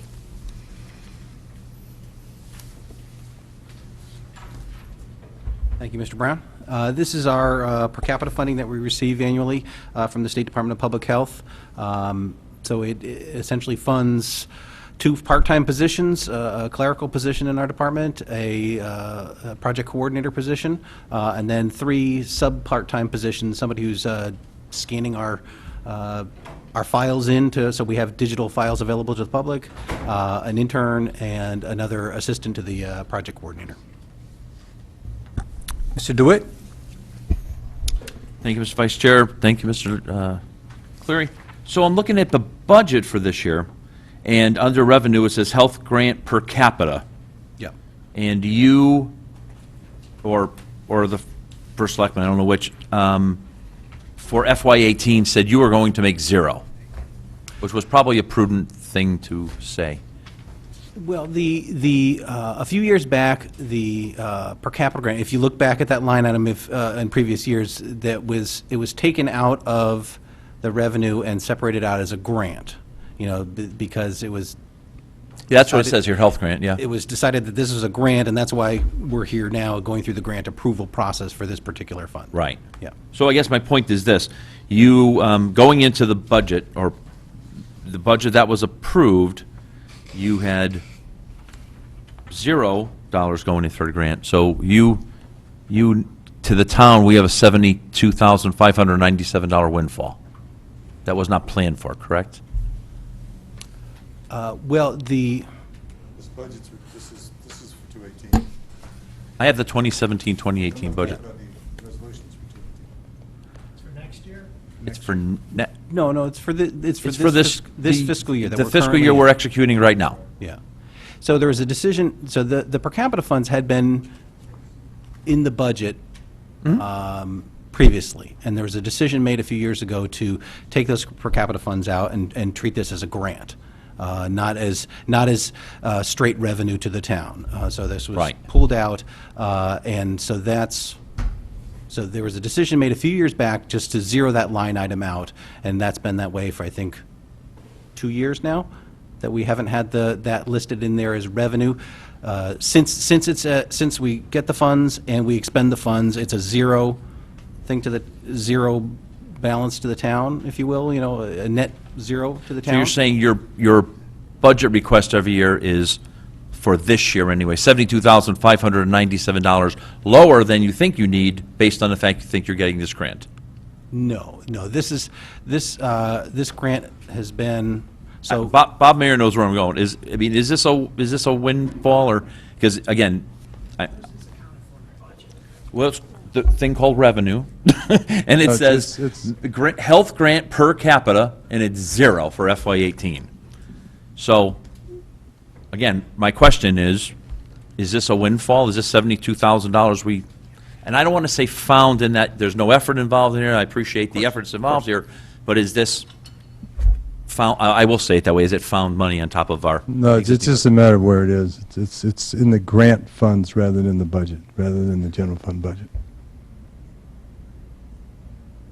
So I'm still not tracking.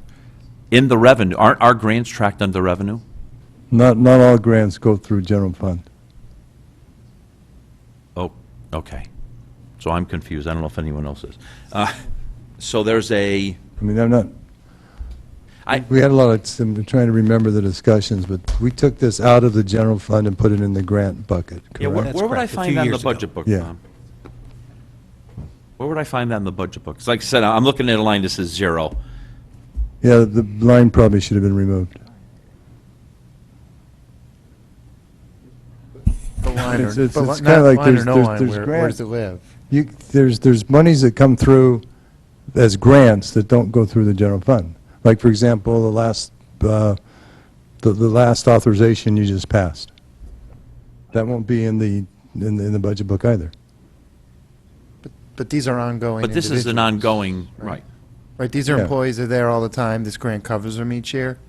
They're not new people that now that you get this, you then go hire, you No, do it. there's the existing so they're people that have there. been on this grant. Now, the people change every, few Yeah, years. of Yeah, course. but they would be, but if Where's the their grant goes away, expense? they go away. Yes. Are they in your head count in the budget then? No. So, So- okay, so, So the income and the expense is nowhere in the budget at all? Correct. Okay. Yeah, it's just like the one you just agreed to. That $200,000 will not make it into the budget. no, but that's a one-time grant. This is a reoccurring. I know, This is but it's reoccurring still- funds. but it's still a and grant. And it specifically says in the paperwork that I read that it's paying for people, which made me think that if this didn't come through this year, you would be looking for $72,000 from us to fund these people. No, we wouldn't have those people. Okay. No, we wouldn't have them. So if that grant didn't go through, the people under here would, it's like WPCA. What You about get their money, they benefits, walk out, right? Mr. Mayor? I'm sorry to interrupt, but are there benefits accounted for in the There's, budget? there's no funds or expenses for this grant in the budget. All goes through the grant account. Because the fringe is listed right, within here, it totals up? Yeah. Right. They're only part-time people, there's no benefits. It's No, the there's- fringe, there's even the benefits. fringe I is mean, included, there's- the there's 1.45% right, there's- is included in here. It's not true that there's no benefits, but there's fewer benefits. I mean, right. So you used to put the revenue and you used to put the expense into the budget book. You took it completely out on both sides, even though it happens every year and you pretty much know it's going to happen. You took it out completely on both sides and you run the entire thing each year, once approved, through the grants account. These people, they may be existing people somewhere, but no, this salary in no way is dedicated to them if this doesn't occur. Like if this grant didn't come in, they just don't do it, you don't pay them. If we that's lost it. this grant, it's a statutorily obligated grant, so it wouldn't necessarily disappear, but if we did lose Yeah, I it, see. they would go away. Next year, we know there's a 12% cut, so we'll probably lose one person on this grant next No, year. that's all I wanted to Yeah. know, is that. Sure. Because it does say 0 in here still, and maybe Yeah. you're right, it should come out, but that was my fear, that either we had a windfall that we just got lucky on, but it's a wash, so I get it, thank you. All right. Thank you, Mr. DeWitt. Mrs. Leclerc? Oh, so I guess this is kind of a side question to Mr. Mayor, but for the budget season, can you provide us like a list of all such people that are not included in the budget, just so we know, can somehow track? Because I always think all our staffing is included in the personnel sections of each of our budget books. Yeah, I can provide a list of those we have. I mean, for example, for the strategic planning committee, for example, could possibly, I mean, I'm just making a hypothetical, Right. could engage part-time help Yeah. to so do I- that. So, that would be paid by the grant, so it would go through the grant fund, not the general fund. Right. But I can certainly provide a list of what we currently have, no question. So what I'm kind of confused is I thought, and maybe I'm just dating myself, I thought a few years ago we made the conscious effort to put everyone in the budget book, whether they were paid for by grant or not. We did. But She's right. now I'm hearing that we took them out again. Well, and it's not necessarily, this doesn't seem to be universal, because I think if you go through the budget book, you'll find some areas Yeah, where there's well- ongoing remember, the grants that budget book is offset looking- things I'm that are sorry. there. It's the general fund. The budget book's looking at the general fund, so the grants that go into the general fund are accounted for in the budget book and roll through, and it's a general fund that we take the time to review each and every year, because that's where all the tax dollars go and everything else. There's also the grant fund, which is separate from the general fund, but to Mrs. Leclerc's point, I believe, my own opinion, there's a transparency issue here, where even though it might not be part of the vote in the budget book, we should actually track, or at least we should see how we're spending those funds, whether or not. Right, that's why you're approving it today, Right. But I'd like or to know. voting on it today. Voting on it today, but I think the point is, we don't get much in the way of follow-up after we vote on it, right? So we don't know when those grants are, or, we've had this discussion before, where we don't know when the grants are actually expended or not, and how that ties up. It never gets reported back to us. So that could be an interesting view at one of our quarterly meetings, to look and say, here's all the grants that we got, that we're currently operating under, here's the expenditures that we've made against it, and here's what's left against these grants. See what I mean? Yeah, we have a new, well, we almost have a new grant policy.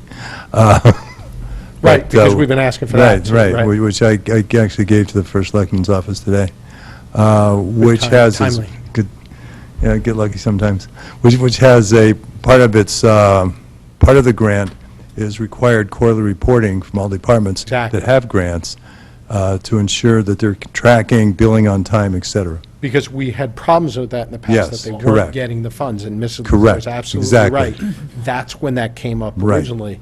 We knew it wasn't part of the general fund. I got you, Chris. But we needed transparency in order to see, and Yeah. you're absolutely right. We had problems where we weren't Right. getting the funds back. Right, so we've put together a grant book, we've done made a lot of progress in that area. So we should, at the next quarterly meeting, get a report back on how we're tracking and how we're doing with those grants.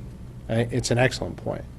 And Mrs. Leclerc, were you continuing? I just had part two, and then I'll give it over to Chris, is that the one thing I also like to track is that our staffing stays consistent, whether paid for general fund or grants, year to year, or that we've added people, or that we know we've added people or taken positions away? Because that went through a few years ago when we lost some grant funding, and all of a sudden we said, well, our positions are increasing. I think, quite frankly, that happened on the Board of Ed side, where it's like the grants went away, but the people didn't go away. And they moved them in, and we said, wait a minute, how are the number of people going up? And they said, well, it's really not going up, it's just that the funding mechanism has changed. That cannot happen on the town side. Right, The funding goes away, I don't pay. right.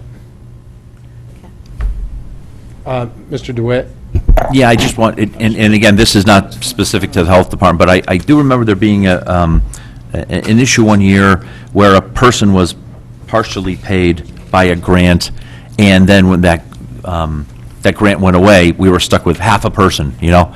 So it doesn't appear, looking at this data now that I understand, it doesn't look like there's any partial people here. This is full-time staff, and they're being paid full-time by this grant, correct?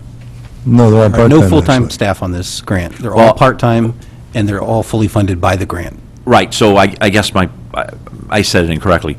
They're not doing two jobs, half-time this job and half-time another job. It's a full-time, I'm not choosing my words correctly. They've only got one task. They're not being shared like we would share an assistant through two departments. It's not like that. No.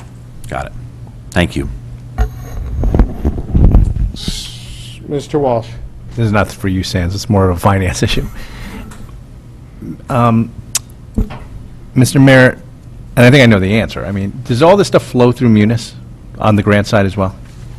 Absolutely. Okay, so, and I know you and Ms. Bossi are very good about controls on this stuff, so it's not possible, if we don't have the grant in, it's not possible to expend money until the grant comes in, right? So we can't over-expend in certain areas and then have to cover it with our general fund.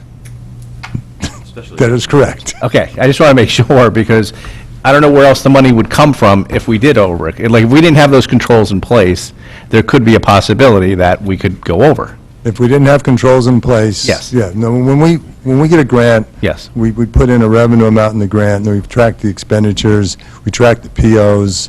Very important what Mr. Mayor just said, though, because it doesn't necessarily mean we've gotten the funds.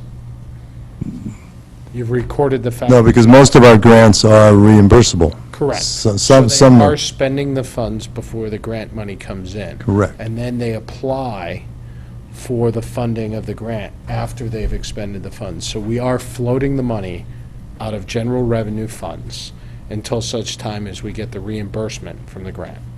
Correct. Has there been times where we've not gotten the grant? No. Okay, okay. There has been times where we haven't tracked it as closely, and we haven't billed for the grant, for those funds. In a timely manner. basis. Totally, absolutely correct. But other than that issue, and then getting it eventually, we haven't been burnt by this process? Correct. To your knowledge? Correct. Okay, okay, thanks. Anybody else? Seeing none, can I ask for a waiving of number 5? Already ready. Thank you. And do we I have will a second? All in favor to waive the reading? Aye. All right, so the item number 5 is before us without being read. All in favor of item number 5? Opposed, abstentions? That passes. Thank you very much, Mr. Clary, on that one. We'll go to your next one. Item number 6, to hear, consider, and act upon the following resolution as recommended by the Board of Selectmen.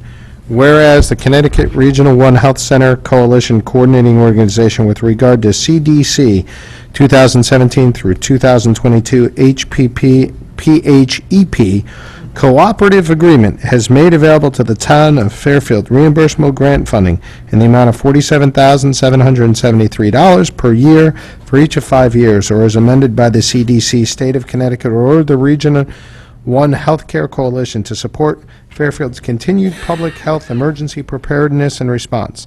Now, therefore, be it resolved that Michael C. Tetro, First Selectman, be and hereby is authorized to accept in the name of and on behalf of the town of Fairfield the CDC 2017-2022 HPP PHEP grant from the Connecticut Region 1 Healthcare Coalition Coordinating Organization in the amount of $47,773 per year for each of 5 years, or as amended by the CDC, State of Connecticut, or the Region 1 Healthcare Coalition to fund emergency preparedness and response, And further resolved that the first selectman is hereby authorized on behalf of the town of Fairfield to sign and execute any and all necessary documents to secure said grant. And further resolved that $47,773 per year for 5 years, or as amended by the CDC, State of Connecticut, or the Region 1 Healthcare Coalition, is hereby appropriated to fund said preparedness and response. Do I have someone to put that before us? Ms. Zesma, Mr. DeWitt with the second. The item is now before us. Welcome again, Mr. Clary. Thank you very much. This is the same preparedness grant that we fund our preparedness activities for the last 16 years. In similar to previous agreements, we're in a new cycle of a 5-year agreement with the CDC. The only thing that's changed this year, it used to read to approve contracts with the State of Connecticut Department of Public Health. The feds have now said that the states cannot contract directly with local health departments. They have to contract with regional healthcare coalition coordinating organizations, and those coordinating organizations will disperse the funds to the local towns. So for this, and why it's general like that is that healthcare coordinating organization can change each year. So this year, the state selected Yale Center for Domestic Preparedness to be Region 1's coordinating organization. Then the group, the Healthcare Coalition for this region, can vote to change that throughout the year, but whatever that organization is, that would be the ones who the state would pass those funds to, and then the town would, the contract would be with that entity for this year, with Yale, to receive the funds. So it's essentially a 5-year agreement. We know there's funding coming for 5 years. We know this year it's $47,773. We don't really know what it will be for each of the next 5 years, but that's probably the max it will be, is the $47,773, given that that's what the state has said. We're going to give the locals the maximum we can give them this year, and then that may change over the years as the funds have decreased every year since we started getting them. Thank you, Mr. Sure. Clary. Do we have questions, comments on this item? Mr. DeWitt? It's the same question. Is this outside of the general fund as well, Mr. Mayor? Yes. Okay. Anybody else? Seeing none, can I ask for a waiving of the reading of this? We'll go with Mr. Walsh, seconded by Mr. Mottola. All in favor of waiving the reading of this item? Aye. Waive. Okay. The item is now before us. All in favor of item number 6? Opposed? Abstentions? That item carries. Thanks, Mr. Thank you, Mr. Chairman. All right. Thank you, Well, Stan. have a good evening. And I'd like to thank the representatives for the H. Smith Richardson Clubhouse project. We're just going to hear a presentation on this project this evening. This is not a voting item. Come on up, gentlemen. You'll recall this was before us originally a few months ago, a few meetings ago, asking for some $250,000 in funding. We kind of kicked this back for some additional work. The committee's now been formed. I think members of the committee are here tonight. And we'll turn it over to the Parks and Recs Department and the committee to walk us through the project. So go right ahead. Mr. Calabrese. See, I waited for you all night and you weren't ready when I Oh, thank you very much. You know, we had this nice little presentation we wanted to put up for you guys with color pictures. Yeah, but you can probably print it out in black and white. You try to save the town some money. You don't get more funding because of nice photos. Yeah, it might help. Well, anyway, thank you guys very much for having us back. We are pleased to be here presenting again. You guys won't be hearing from me much tonight. I'm going to turn it right over to our chairman of our golf commission, Ryan Scully, who will walk you through the presentation. Thank you. Welcome. Thanks Thank for your you, patience tonight. Oh, good evening, everyone. Yes, you may recall that we were here before, and we were actually requested by all 3 of the governing boards in town to do this presentation. So this is the second stop on my tour. Did the Board of Selectmen previously, and then we'll also be doing one to the RTM at their next meeting as well. So, so we'll just. Yeah, sure, no problem. I'm usually pretty loud. That's usually not a problem. Okay. So I won't bore everybody with the agenda, so we'll just start from the top on page 3 if you're following along. So just to go through, this presentation is obviously regarding the new clubhouse initiative at H. Smith Richardson Golf Course, and I think to highlight the importance of the clubhouse and the need for it kind of moving forward. So if you take a look at the history timeline, you can see that the golf course and the clubhouse were built and opened up in 1972, and there has been absolutely no major renovations done to the building since 1972. I think that's obviously an important thing to keep in mind. In 2008, which is now 10 years ago when this process started, a clubhouse renovation feasibility study was conducted. However, there were no renovations or obviously movement since that time. In 2014, the Selectman's Office asked the Town Facilities Commission to provide recommendations for the clubhouse and site, and they created an H. Smith Richardson Renovation Subcommittee. They came up with some results that we'll talk about later. And then in 2017, just recently, which is why we were here, is that the Board of Selectmen selected and approved members of the H. Smith Richardson Clubhouse Building Committee, subject to the RTM's approval, which has not been received yet, and also requested the appropriation of $250,000 for the costs associated with the planning and design of the clubhouse, cart barn, and any other sites improvements, and that's obviously subject to the to the approval of this board as well as the RTM. So really briefly about the current clubhouse design, I'm not sure, I know some of you have been up there, some of you may not have been, but it's a simple one-story building with block construction. It's about 7,400 square feet. It includes a pro shop, men's and ladies' locker room, 2 offices, storage rooms, the restaurant, bar, and kitchen, and a covered terrace. It has a standalone boiler building, which provides the heating, and it has a septic system since there's no sewer up there. So that's just sort of a brief overview. This is, I think, the important part is the clubhouse and the cart barn condition. Like we talked about, there's been no substantial renovation since 1972, so you can imagine kind of what condition that it's in. In 2014, when the Town Facilities Commission did their study, they concluded that the clubhouse and the grounds are in desperate need of major repair. All major mechanicals are inefficient and failing, the HVAC, the plumbing, the septic, and there's pictures in the back that we won't go through, but I hope you guys take a look at them. And I would invite anybody on this commission to ask me or Anthony or anyone else, and I would love to take you on a tour of the clubhouse, because if you go up there, you'll understand the importance and the need, for the clubhouse. There's single pane windows that are obviously not inefficient and failing. The roof's well beyond its useful life since it's now over 30 years old, and that's failing. The building is definitely not properly insulated. It's very, very expensive to heat during the winter. It was not designed as a 12-month building when they first built it, so that's obviously a huge problem. The kitchen is extremely undersized for what they have for what they want to do up there, and more importantly, I think the most important one on this list is the septic is failing.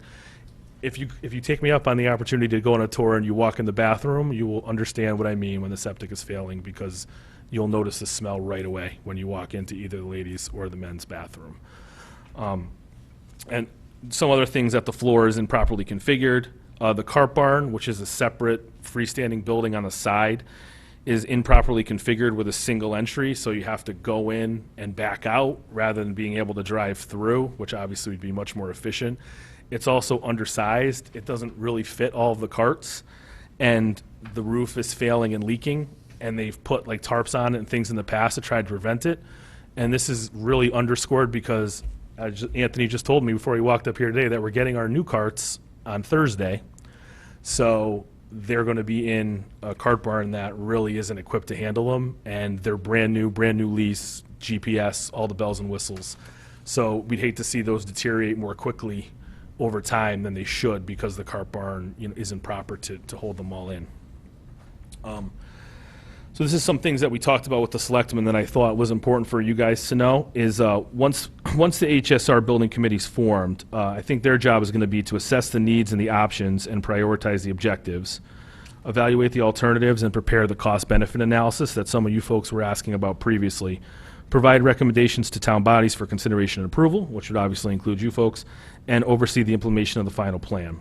The priorities and considerations, and I think somehow the focus has kind of gotten taken off the clubhouse throughout this process, but I'm the chairman of the Golf Commission, so the primary objective is for golf operations only. That's the way that I view it.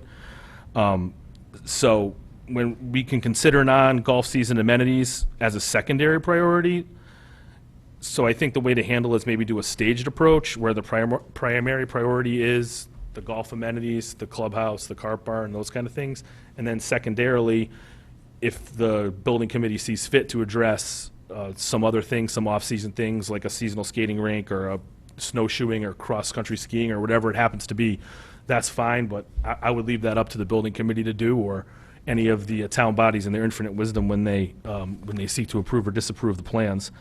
I think it's also important to consider how this fits in with the other town assets and the other town amenities. When this original plan was done in 2008, Penfield wasn't in the condition that it is now, for example, so Penfield's a beautiful banquet space. So do we need another banquet space up at H. Smith Richardson? I'm not so sure about that, so that's something that I think that the building committee could address. Can I ask a quick question? Sure. Not to interrupt you, just the slide itself. So the title of the slide says Directive from the Board of Selectmen. Yes. Then in your comments, you said, hey, as a member and as chairman, these are my priorities. Are these the directives from the Board of Selectmen, or are they your priorities? I would say it's both. They're certainly my priorities. but did the Board of Selectmen- They did suggest a lot of these things, and we discussed those at the last meeting. And I think, again, I think the focus may have kind of gotten shifted off of the golf operation somehow throughout in the last 10 years. I think that was kind of the so- concern that we had when it first came Okay. before us, that it was a little bit more nebulous. Yeah, but I'm the chair of the golf commission, so Anthony handles the Parks and Rec, so I only care about, obviously, I'm focused on the golf.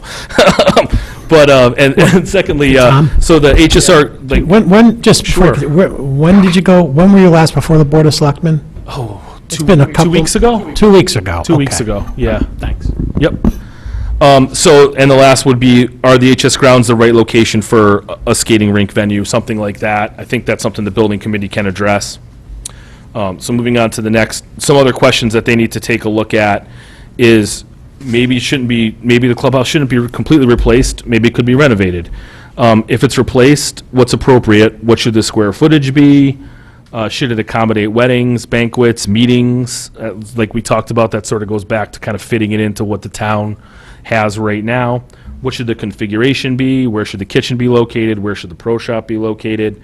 Should we shrink the footprint of the building and maybe use 2 stories to increase efficiency? Or should, we keep the current footprint, try to work with that? Should it be 1 stories, 2 stories? Should we go underground with the carts? I mean, those are all questions that I think the building committee needs to address as we're moving forward. Should the footprint be reconfigured?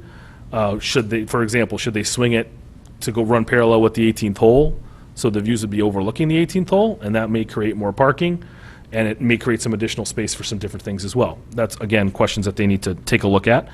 And then I think it could be obviously a great opportunity to do some green initiatives, solar, and anything else that the town has going on with the green initiative, since it'll be a brand-new building, hopefully. And then also, should it accommodate non-golf and winter activities? Should we try to make it a 12-month facility, either recreational ice rink, paddle tennis, cross skiing? Is it cost-effective to do that or not? I think that's all things that they need to address as we move forward. That sort of flows into some of the costs and the various options that they need to take a look at. Is, what are the costs of the renovations? What's the cost of the tear down and replacement? And what's the cost if we do nothing? How are these options going to impact the operations of the P&L of the golf course in the short term and in the long term? That's other things they need to discuss, and that's obviously really important, is how can we minimize the impact while they're doing the construction, when it'll start, when it'll end, and how we can, obviously run the golf course while that's going on. Obviously, that's important for my commission, is to determine how are we going to run the golf course while they're doing the construction. Hopefully, that's something that the building committee and the town's rep can kind of help us with as we move forward.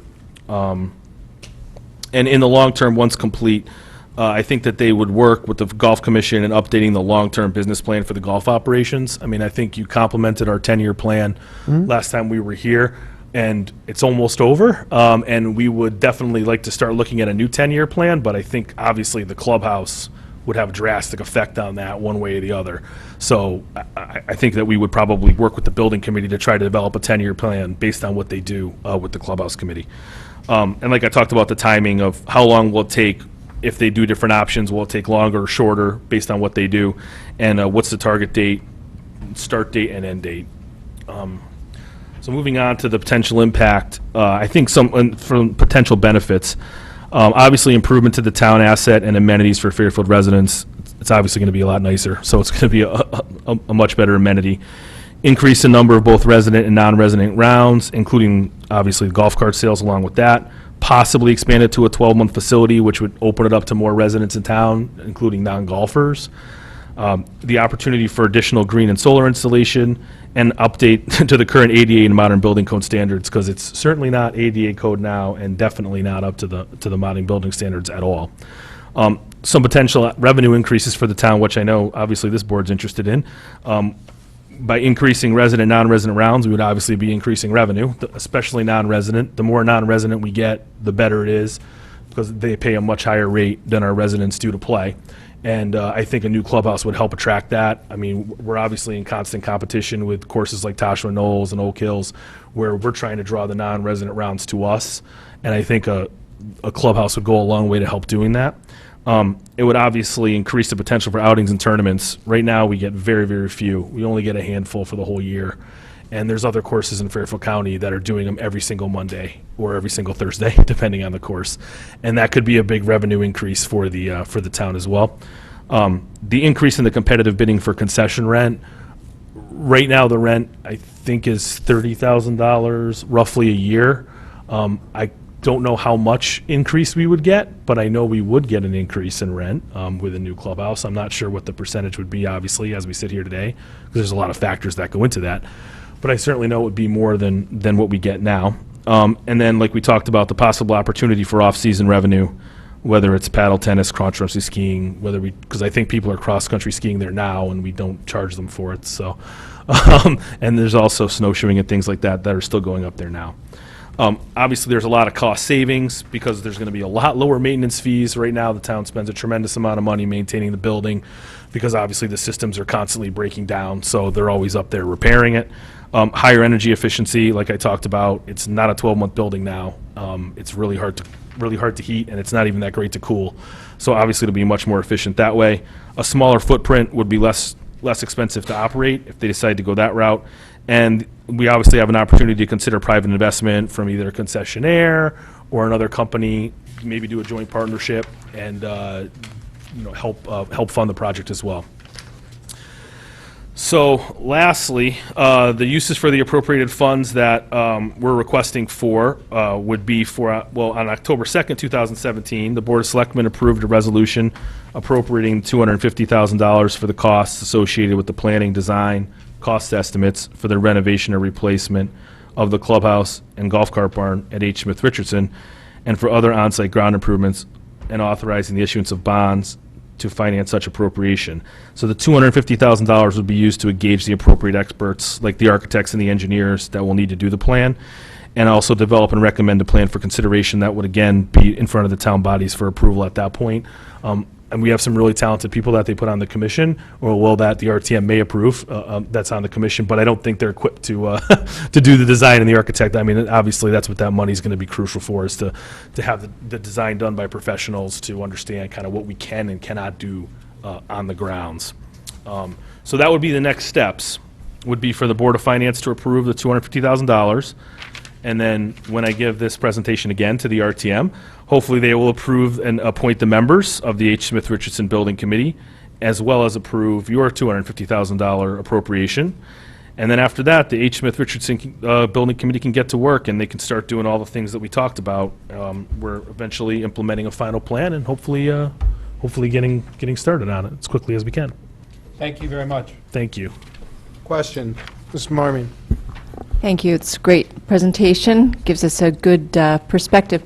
I have a question. In the uses for appropriated funds, you mention that these funds would be looked at to assess other site and ground improvements.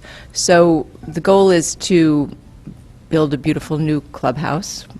But I don't know where in the 10-year plan the actual, the course itself is. Is it in need of upgrades? Do we need to look at it? Are there any concerns that we'd have a beautiful clubhouse and then the actual grounds themselves would require additional funds? Well, I think the way that I mean the grounds improvements and the site improvements are really the surrounding area of the clubhouse. That's what that statement's referring to, not course-related improvements. I think the course is the best in Fairfield County right now, public course in Fairfield County. Does it need some improvements? Sure. I mean, the cart paths could use some work, and we need to do something with the 16th green. But all that is currently in the 10-year plan, and I think would be part of a new 10-year plan. But if we had a really nice clubhouse up there, not a Taj Mahal, but like a very nice clubhouse up there, I think I would have no problem having it match up with what the course is right now. I mean, the course, it really, I think it's the best. And maybe I'm biased since I'm on the golf commission, but I think it's the best course in Fairfield County. So. We'll go to, I think Mr. DeWitt was next, then we'll go to Mr. Mottola. Thank you. Just a couple questions. So, you're chairman of the Golf Commission. I am. And your presentation references the Town Facilities Commission about 3 or 4 times. Yes. So I'm confused why the Town Facilities Commission isn't before us giving this pitch. Well, the report was done in 2014, and I hope you have a copy of it, or it's in the backup, I believe, that we provided. I think it's on the web. I'm not actually, in sure what else they could add from what they did in 2014. It hasn't gotten better since 2014. I'm a member of the Town Facilities Commission, or was a member, so I'm part of the building committee and Hopefully. Okay. So, Are you on the building committee? I have been, I would be the liaison, because they changed the charge, that was like at least a month ago, where they decided that no Parks and Rec or Golf Commission member, Parks and Rec Commission member or Golf Commission member would have voting rights. We would just be a liaison where we would do reporting, that's it. So that would be my Who role. made that decision? I'm sorry, Mr. I DeWitt. believe That's that- okay. I believe that was done by the selectmen. Board of Selectmen. Board of Selectmen Do you know did that. why? I know Tetra left, but. I don't. I would assume because they don't want the what are the inmates running the asylum, I guess, for lack of a better term. They don't want. Somebody agree got in with the trouble on the inmate part. NFL saying that. I don't use that term anymore. They don't want. I guess they feel like we would obviously be biased in one direction or the other while we were voting and impacting. But I mean, the golf commission would be biased towards a golf facility that we're building in the middle of a golf course? Who knew? yes, but I don't have the answer why they decide that. I mean, I would be happy to have voting rights, but I'm also happy to be liaison. It's totally fine.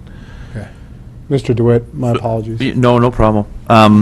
So on October 2nd, you said the Board of Selectmen approved a resolution appropriating.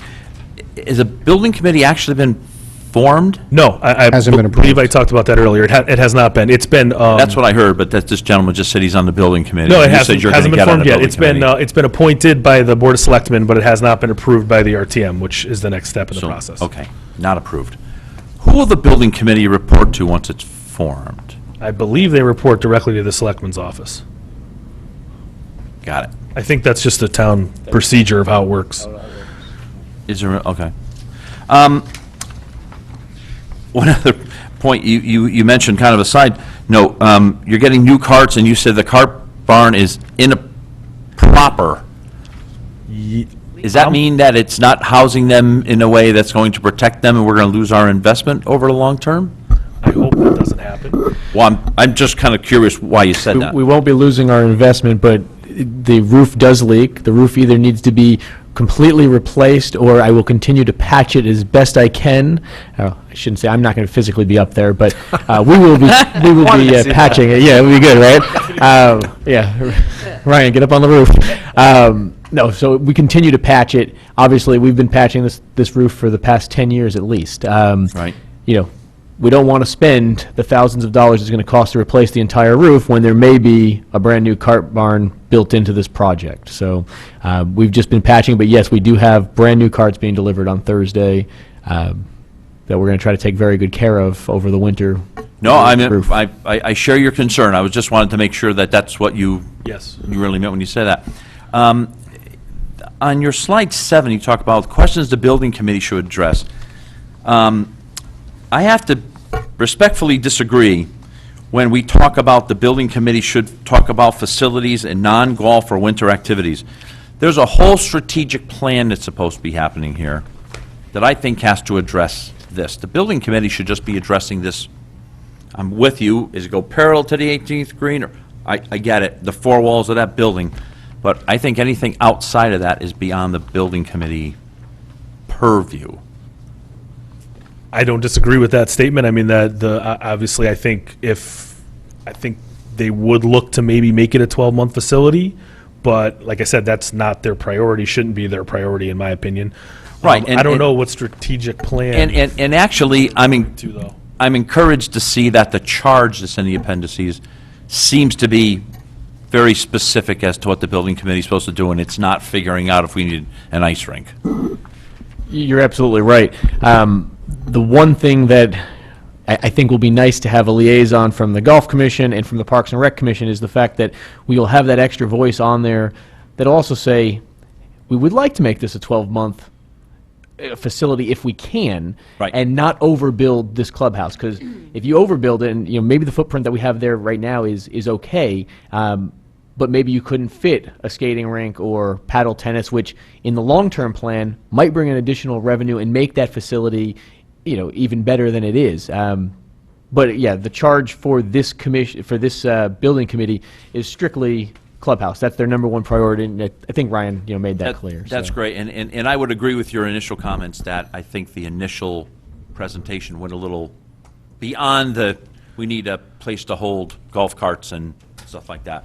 And I also agree very much with your point that the 2014 study was done by the Facilities Commission before Penfield was reopened, Yes. or whatever state it was in. So, Yeah, things have changed in town, for sure. having the strategic planning, or the strategic plan committee, address whether a banquet facility there is Yeah, whether it's appropriate, given necessary we or have not. Penfield now. So, all right, thank you very You're much. welcome.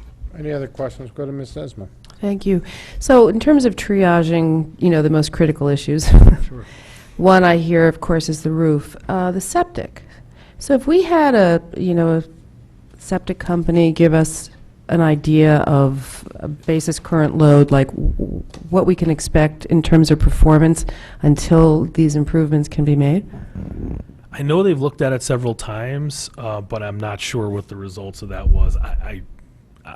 Unfortunately, I don't have an answer for you. But So the it's something odor- they should do. Yeah, the odor probably indicates that we're exceeding the leaching fields.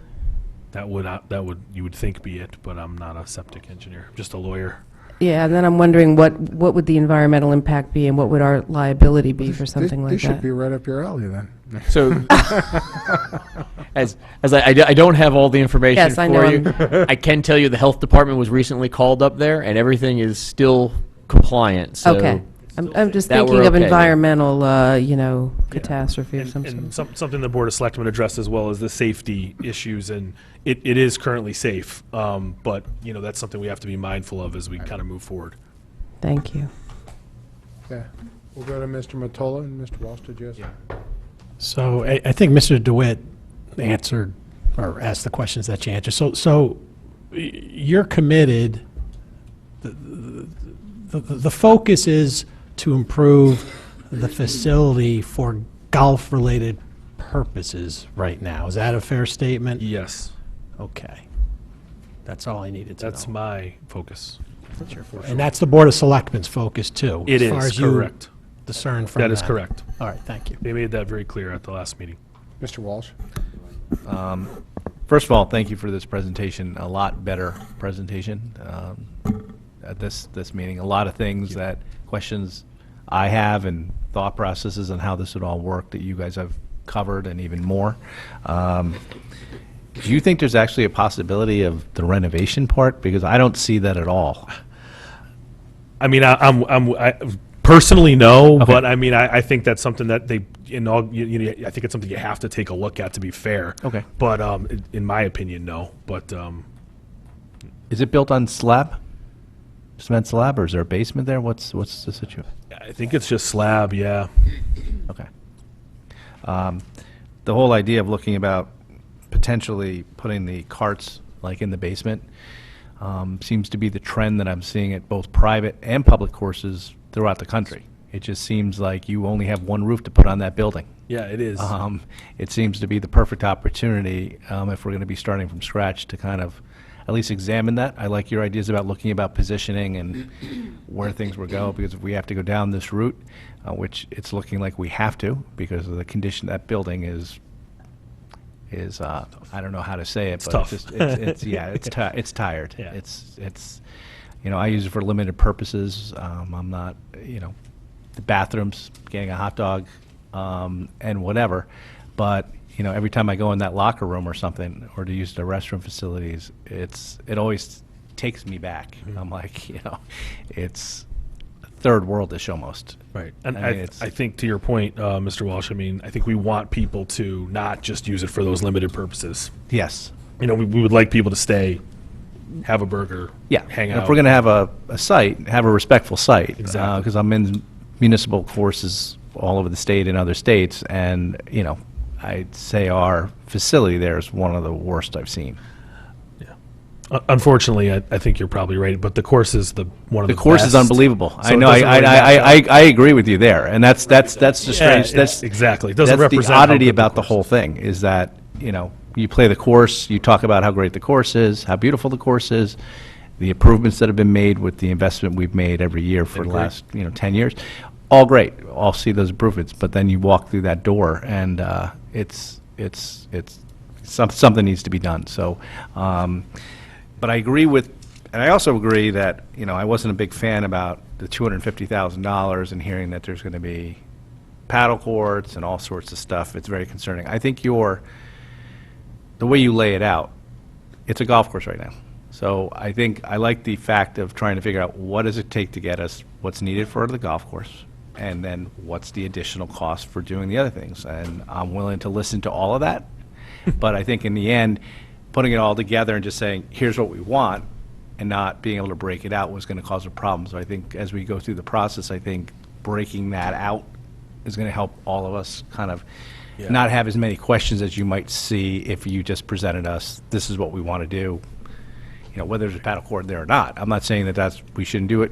I'll leave that up to the powers that be of what the town wants to present as their programming up there. But in the end, it is for a golf course right now, and we need to get to there. So I'm very encouraged by what I'm seeing. But I also agree that to look at some of these things and repositioning stuff and looking at a renovation versus a new build, 1-story, 2-story, energy efficiencies, this, that, other thing, you are going to need money. I don't know how else to do it other than to give you some, at least, money to be able to come up with a number or a couple of options. But, So- Jim, you bring up a very good point. Let me put this in context of the way I'm thinking about this, right? This board, through at least the past 12 years I've been on it, have approved many, many school building projects, which always start with an ed spec, right? And that ed spec is essentially, you've given us a golf spec. Right. Right? Which is exactly what we asked for, a golf spec, which it's well done. And by the way, I do want to once again commend the Golf Commission for all their work. I know Mr. Curley. Well, was yeah, there I was for going to many say, years. before you commend us too Yeah. much, Mr. Curley and Mr. DiMartino, who are both sitting here today, both were instrumental in putting this together. There's no way I would have been able to do it by myself. No, so I want to make sure I and understand say that, and thank you for we're that. familiar with these gentlemen, and Mr. Curley, did a lot of the work Yes. with his team back in the day on the 10-year golf Yes. commission plan. So, good eye candy to have in the background Definitely. with that. That's why I bring them. All that being said, the one thing you said that kind of concerns me today is that you're not on the building committee.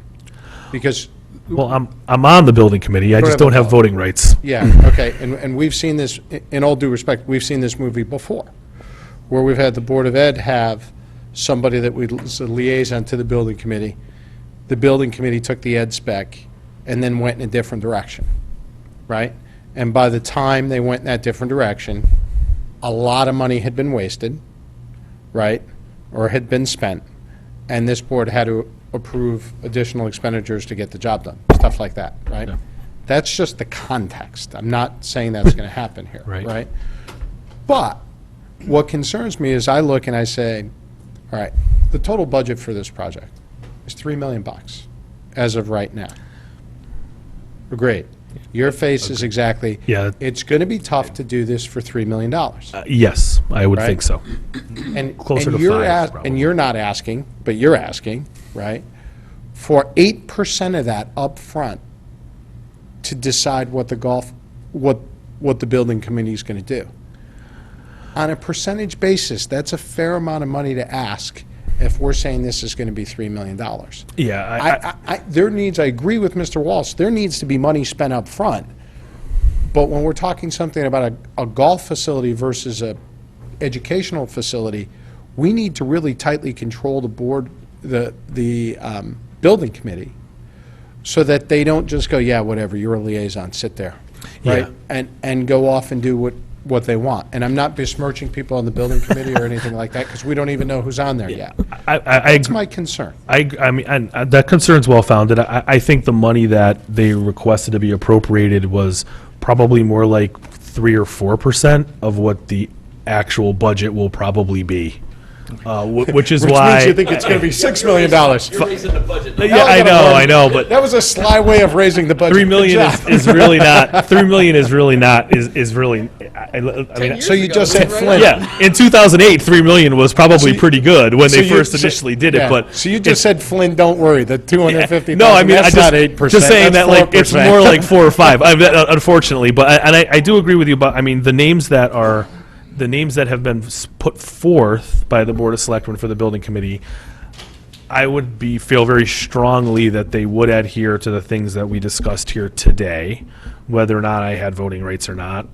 But I mean, obviously, that's something that the Board of Selectmen You're would just have to decide. already 100% over budget as you sit here right now. I know, but that's because the budget was made in 2008. Have you expressed that, Mr. Calabrese, have you talked to the Board of Selectmen about that? Have you talked have. to the first selectman? Yeah. That this $3 million, because, Mr. Mayor, that $3 million is what's in the waterfall chart, right?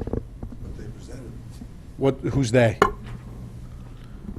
In 2008, that's what they Yeah, that was presented? that was down Lombardo. actually, that was definitely Jerry. That was definitely Mr. Lombardo. That was that long ago. And that was in 2008, though. No, we actually spoke Yeah, about it this. was from but in 2008. In reality, we spoke about this in September, though. We did. Right? And because, as I recall, the $3 million was left on the floor. Correct. And we put that back in, right? So this is not a new number. But as you guys sit here, I just want to level set this whole thing, right? As you sit here, you think it's a $5 to $6 million facility. And I don't know where you get that don't know number, about but 6, you don't think it's $3 million. I don't know, unfortunately. I mean, I'm being transparent. I mean, I think actually Mr. DiMartino can probably comment much better than I can on what the costs might be. But I know it won't be $3 million as I sit here today. The only way it could be a $3 million number is if you took what was there and renovated it a little bit. Right. To me, that's the only possible way Right. that you could do. 10 years is a long time for Yeah. construction costs to change. So I think, what you're hearing from me is, I agree. I have played there. I do know the facility. I have seen it. It's amazing that you guys are able to do as well as you did with the deplorable condition of the facility. It's an asset for the town. It's got a potential return on investment. And quite frankly, it's nice to see that the golf courses pretty much make money with all-in cost. right? Yeah, I mean, 200, yeah, I mean. Yeah. We do pretty I'm well. on a roll. Yeah. No, we do pretty, but I do think that, I would think non-resident rounds would increase. No, I understand that. I would think That's- they would. That's really not what I'm asking, but what I'm asking is, when you guys come back for this presentation to actually request the funds this next time, so now we've level set it, you did exactly what we asked. When we come back, tell us why the 250 is the right number, how it's going to be spent, who the members of the building committee are, that they understand and have signed off on the charge, and get us a real number, an estimate as to what we think it might cost. Yeah, that's the goal. Right. Yeah, I mean, hopefully What's the the timing on RTM, that?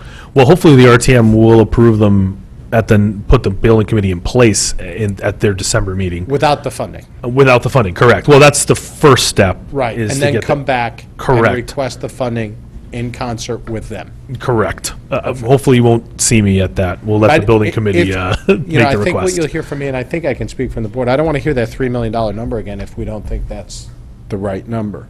And I'm going to go to Dave because Although he's I'm been happy sitting to here. come. And just on that, and I think that this is an overall issue with the waterfall, it did come up at the last large BOE appropriation, but if you took an 8% escalator 10 years ago and you put it on the 3 million and you rolled it up, it'd be $6.5 million, and we'd have the right number. Dave knows. So we have a problem in the waterfall, and this is another really big example where we're going to have a big hole that we could have prevented, and it feeds Or at into least all we of our could have plans. known about. We could have, exactly, we Right. could have planned better for it, at least. Right. So we're And not I- escalating those numbers, is what you're saying, right? So there might still be 2008 estimates. Numbers are reviewed every year. Right. We talk to you So every year. so it would be it would be up to, Well, it would time be up out. to you to Let escalate, Mr. right? Mayor, let Mr. Mayor address it for a second. Can you speak into the No, I'm mic? just saying, it didn't just be carried. Yeah, right. Numbers are, obviously, we don't just carry forward prior year numbers. We don't just carry forward prior year projects. The waterfall is, The waterfall is built based upon specific dialogue between my office and each of the department's offices, Right. with respect to what they think, what they want. Everyone is, do you still want this, do you not want this? I don't know how it got lost. Right, so as The one you got s- lost last time, it was Hasn't kind of increased, weird. yeah. And theoretically, the departments are looking to do the best that they can do based upon what they're thinking about at the time. In this instance, for whatever reason, that didn't happen as it relates to this $3 million number. Well, there was dialogue, and there are emails between the finance department and the Parks and Rec department, and I don't know why it was not presented. What do you mean? It wasn't presented. It was, I'm assuming that because there was a new leadership in Parks and Rec, and they saw it on the prior year plan, they assumed it would stay there and didn't present it again. And somehow with the conversation between Ms. Nolfi and the Parks and Rec department, it just got missed. Well, I'm not saying that, look. Yeah, $3 no, I'm million saying- got no, dropped no, I'm on the saying- floor, no, once no, I'm the $3 saying- million got back on the table, It was still 3 it million. was still $3 million, and that's still wrong. So I Yeah, don't but- care about how it got dropped on the floor. Oh, 'cause I'm sorry, I understand- thought that was your question. No. My question is, why is that $3 million not in the waterfall at $5 million if everybody's sitting there going, yeah, we don't believe the $3 million number? And that's what you're hearing, and I'm not trying to put you on the spot. Yeah, and That's I'm what not you're hearing saying your it's him or department him or him or, say. Right. It's like, It hey, that happened at $3 million BOE too. number, I don't believe it. Right, That was just presented to us 3 months ago as that's the number. right.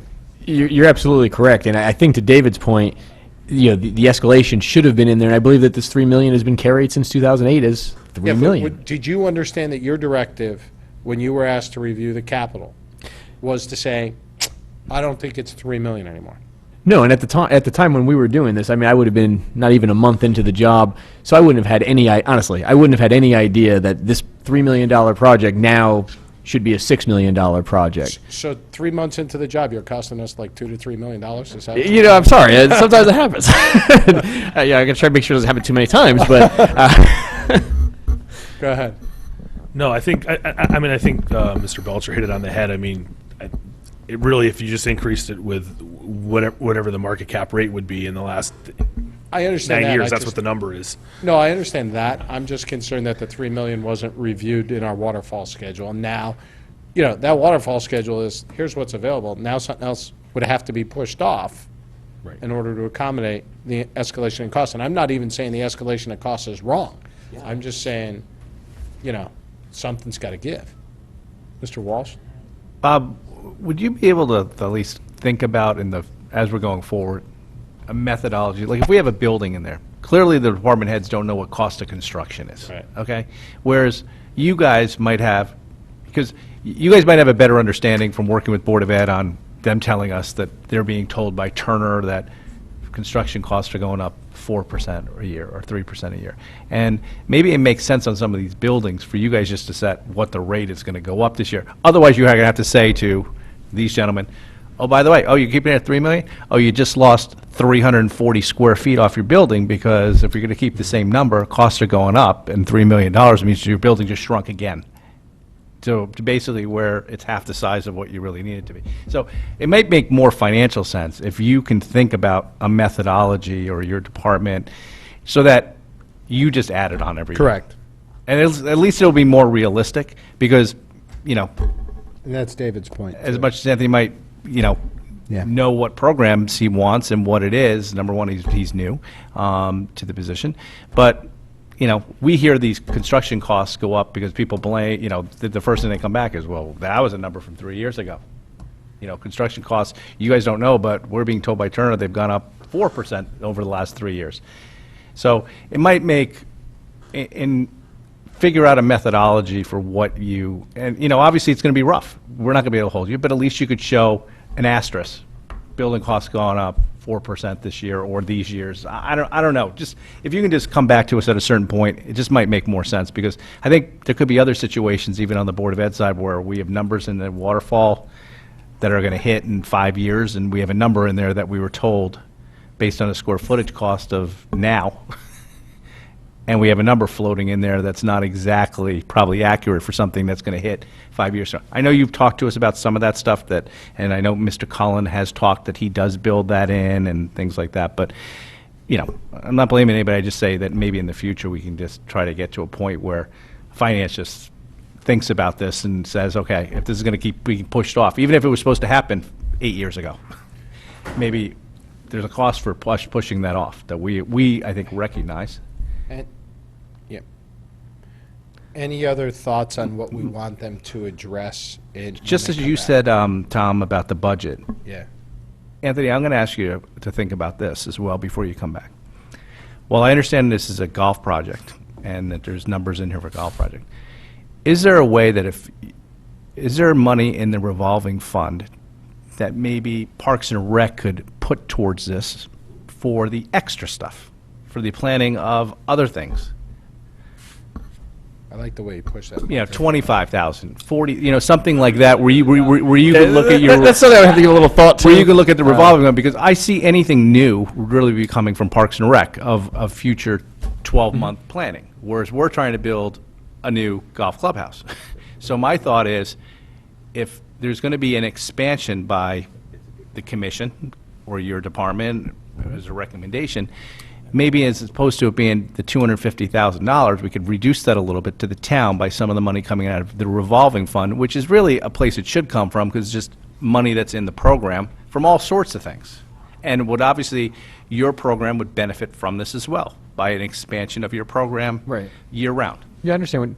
It's something we definitely look at. Okay, as part of your coming back, just can you give some consideration, so I'm not asking the question, and maybe you can make it part of the plan? Yep, And talk to absolutely. your commission about it? Yep. Thank you. Okay, I appreciate it. No, that's good.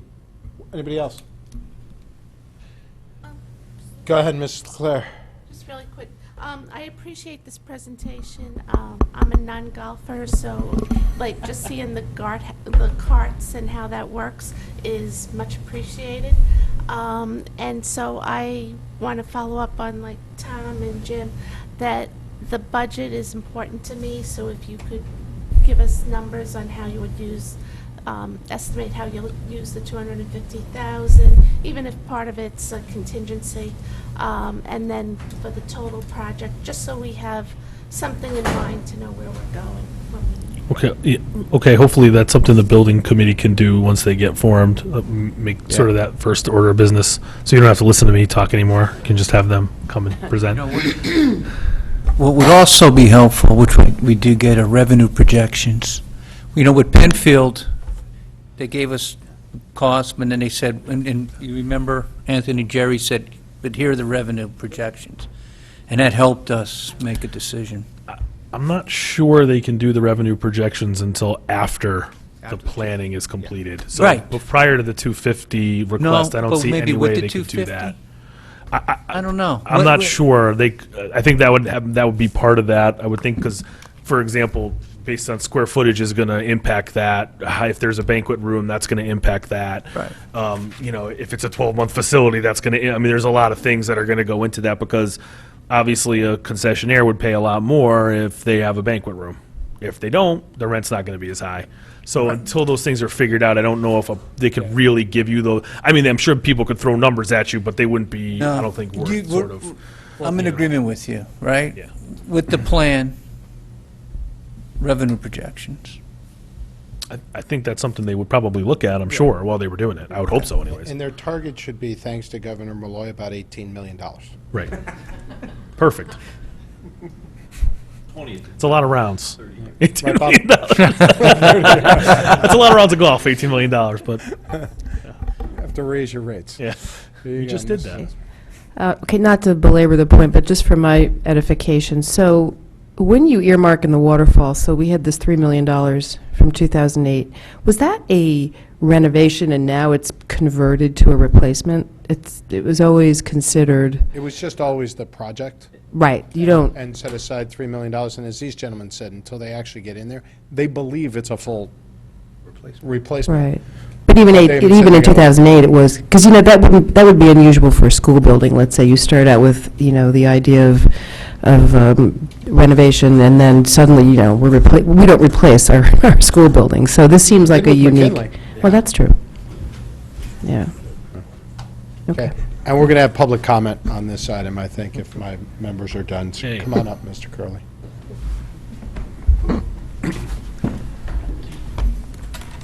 Good evening. Craig Curley, 109 Lakewood Drive in Fairfield. I took some notes as you guys deliberated and asked questions, and I want to thank Ryan for making the presentation, and Anthony for your time and effort and your time tonight to consider. Many of you we've met before, but just for a way of background, I am on the list of names to be approved for this building committee, so that's my current interest. I was also the chairman of the Golf Commission for the town from 2009 to 2014, and was the primary author of the 10-year plan, which has gone a long way to keeping the golf course in good condition, good shape, staying in the black. I think it's actually been a pretty good model for other departments and groups across the town, so I'm glad that that's been implemented. There were a number of items that came up, and I just thought some history might help the board. And just going through the list, Ms. Marmion had to leave, but she had asked the question about the golf course in general and the golf course conditions. 10 years ago, the course was in pretty bad shape. The clubhouse was too, but the golf course was in pretty bad shape. And as part of the 10-year plan, there was a strategic decision that was made that if we continued to invest nominally on an annual basis to slowly bring the golf course back into condition, we would preserve the ability to attract the non-resident rounds. And thankfully, the Board of Finance and the Board of Selectmen and the RTM all bought into that concept. I think the numbers, roughly round numbers, about $100,000 a year has gone back into the golf course. And they're pretty far along through that process, 8 years in. All the bunkers have been rebuilt, the tee boxes have been rebuilt, the condition of the course is, as the chairman indicated, one of the best in the state. So we have the right asset in place, and now it's the clubhouse, which also was in a state of disrepair in 2008. Because that's a big ticket item, that's been put on the back burner. The town has seen a lot of things come our way, 2 different storms. We've had lots of issues with schools and otherwise, and so I think everyone understood why this project was not the top priority. But we are at a point where it needs to be. And so I'm glad that the Board of Selectmen has put together a building committee. You know, in 2008, they did a feasibility study on a replacement and a renovation. I believe at the time, the renovation costs were about $2 million, Ms. Desma, and I just checked the notes, it was about $3.2 million for a rebuild at the time. So obviously... And it wasn't decided as to what it would be. Exactly, which is why a round number was used at the time, and who knows what it would be. Right. So yes, clearly the cost, if it's going to be replaced, will be more than $3 million. So I'm glad that the board acknowledges that. It's an unfortunate position to be in, but it is where we are. Mr. DeWitt, you had asked about the strategic plan and the role of the building committee. I agree with you. As part of the, as a chairman of the Golf Commission 5 years, or roughly 5 years ago, I agree that the Golf Commission needs to own that role. And if I'm approved to join this building committee, my role or my goal is to work with the committee, building committee, and work in concert with the Golf Commission so that we are not conflicting that objective. So that's absolutely a priority of mine as well. There was a discussion about the cart barn, and Ms. Leclerc, you mentioned that you didn't have a lot of background up at the golf course. Just one thing worth noting in talking about the size of the cart barn and the configuration. These are electric carts, and they are literally, there's a picture in the package where they are literally edge to edge, bumper to bumper, all the way in. And they should, in order for these batteries to work efficiently, they should be first in, first out.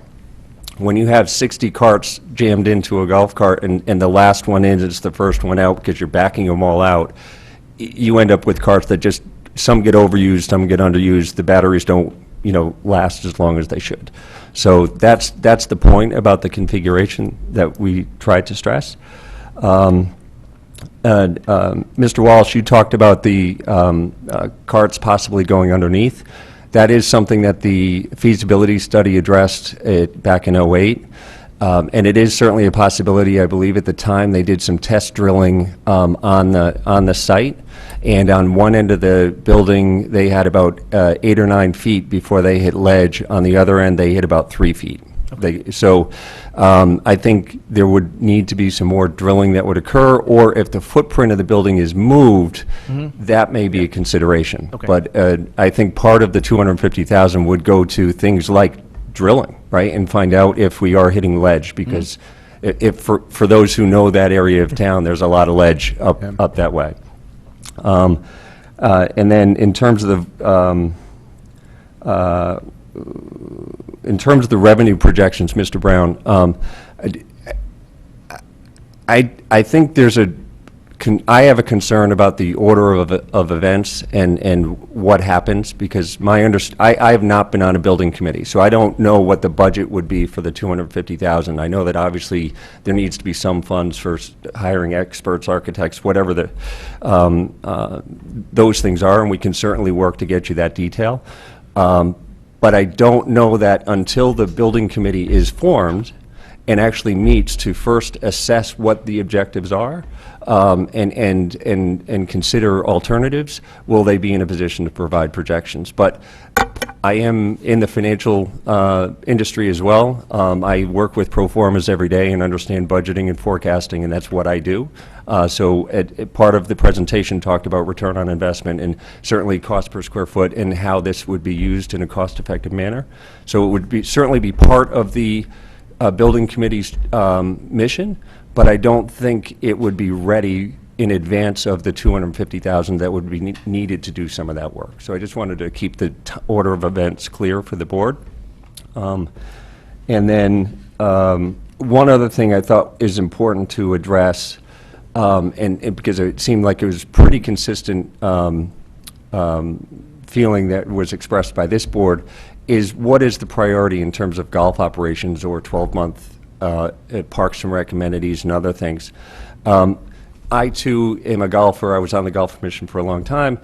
That's my first priority as well, but I will, just to give some history back in '08 and then again in '14, when the Town Facilities Commission was asked to assess the property, the message that the Golf Commission received in 2014 was, you know what, we have 57,000 people living in Fairfield, and we have just over 5,000 golfers with full golf permits. That's roughly 10% of the town.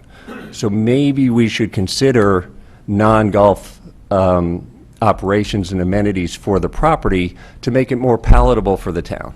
And I think if that was a means to an end to getting a new building, so long as it didn't hinder the golf operations, I think that's the direction that generally people felt was okay.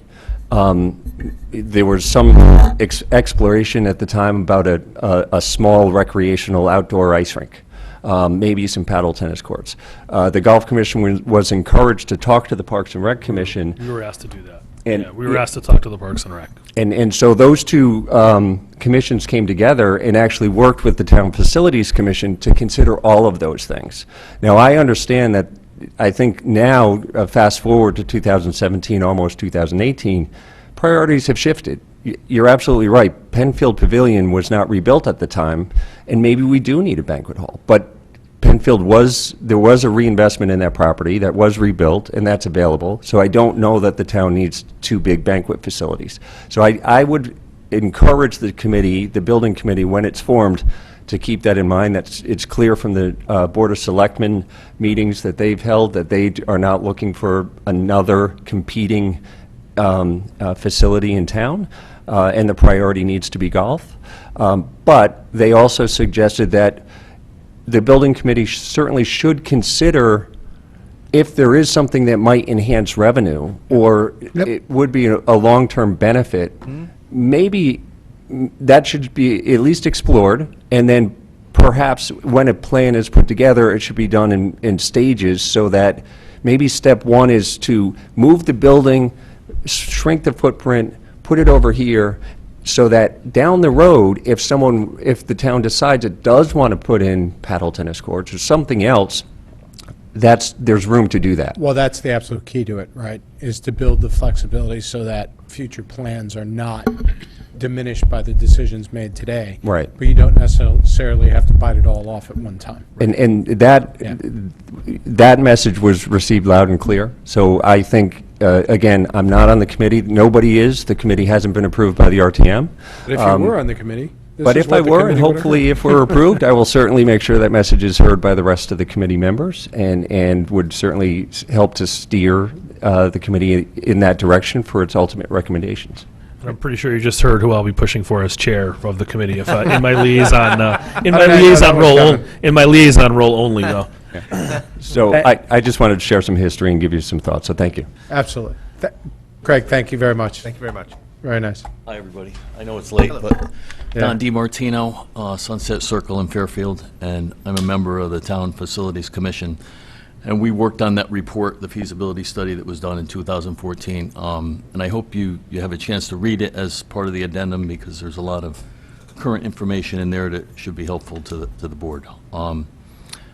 Just two quick things. Craig is very thorough, so he hit on all the key points. But there was a question about site improvements that I believe was Ms. raised Marmion as to asked what's before she left. included in that, whether it's the golf course or what parts of the site. But part of the scope has to be to redo the parking lots and the sidewalks. So, you know you've got the clubhouse, but that whole ground is in dire need of Right, replacement and not repair. grounds like golf course improvements, just Right, site improvements, so the parking lot, the paving, the catch basins, the drainage, the sidewalks, that'll all be part of what we're looking at. And we did a little research on the base scope back in '08, which was 3.2 million, was the bare renovation and slight addition to the existing facility.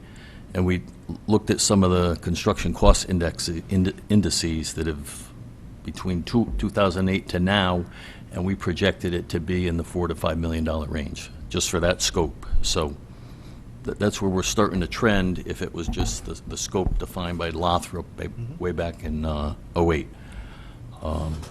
So we'd be prepared if we're so fortunate to be part of the building committee, and we can do some legwork and give you some data and some costs to show where we think it's going to land, and then we can look at what the design costs might be. And typically, for a cost, a design to generate a cost estimate, you might be in 4 to 5% of construction costs. So 5 million could be 250, but that's not the answer.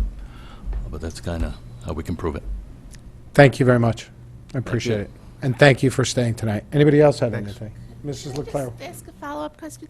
When you talked about the 10-year plan, when you come back to us, could you give us some kind of an analysis on whether you expect that plan to be required to be continued for another 10 years after that? You mean the current- You mean the annual investment? the annual investment, well, Or whether it would be replaced by the cost of the building? okay, well, the current So what are you going to need going forward? You're currently getting $100,000 to $125,000 a year. How is that impacted going forward? Okay, yeah, Is the that current, fair? obviously, Your rate tends into Yeah, you got 2 more years, so it's- unless it would be a miracle if this clubhouse was built prior to this 10-year plan expiring. So and I think I talked about in my presentation, and Mr. Curley mentioned when he was here, I think the goal would be for the building committee to work with the golf commission and develop a new 10-year plan based on the new clubhouse, factoring that in and how we would plan moving forward. I think that would be something that we would all explore together as it gets closer. But we can certainly take a look at that. Right. That's a Yeah, good- I don't need the answer right away, but I thought that should be included. And if you ever want to come up to check out the clubhouse, please feel free to let us know. Happy to take you around and show you. Thank you very much. What might be helpful is in regards to the invitation up there is as we get closer to this vote on the money, the schools normally would have like two days for all elected officials to go up. You might want to just offer. Yeah. And they don't have a bar in the schools. No, there's a bar at this facility. So we might need 3 days. No. So first of all, thank you to everybody involved in preparing this. And that was my question, if we wanted to try to organize something, for as many of us as possible, throughout some dates, or if it's after 5, then it would be Yeah, an I'll even have better. my office put together some dates, and we'll shoot them out there to everybody. We'll do multiple dates. All right, thank you. Thank you. Anybody else? Seeing none, we don't have a vote on this item. I know of no other, thank you. Thank you so gentlemen. much for your time. We Thank you very appreciate it. much Thank for you. staying. Yep. Yeah, no, we're going to do that. She and I will take care of that after. Any other communications? Anything else? Mr. Mayor? Nothing. Seeing none, I'll take a motion. Mr. Mottola, seconded by Mr. Walsh. All in favor of adjournment? Opposed? Abstentions? We're done, everybody. Good night. Thank you.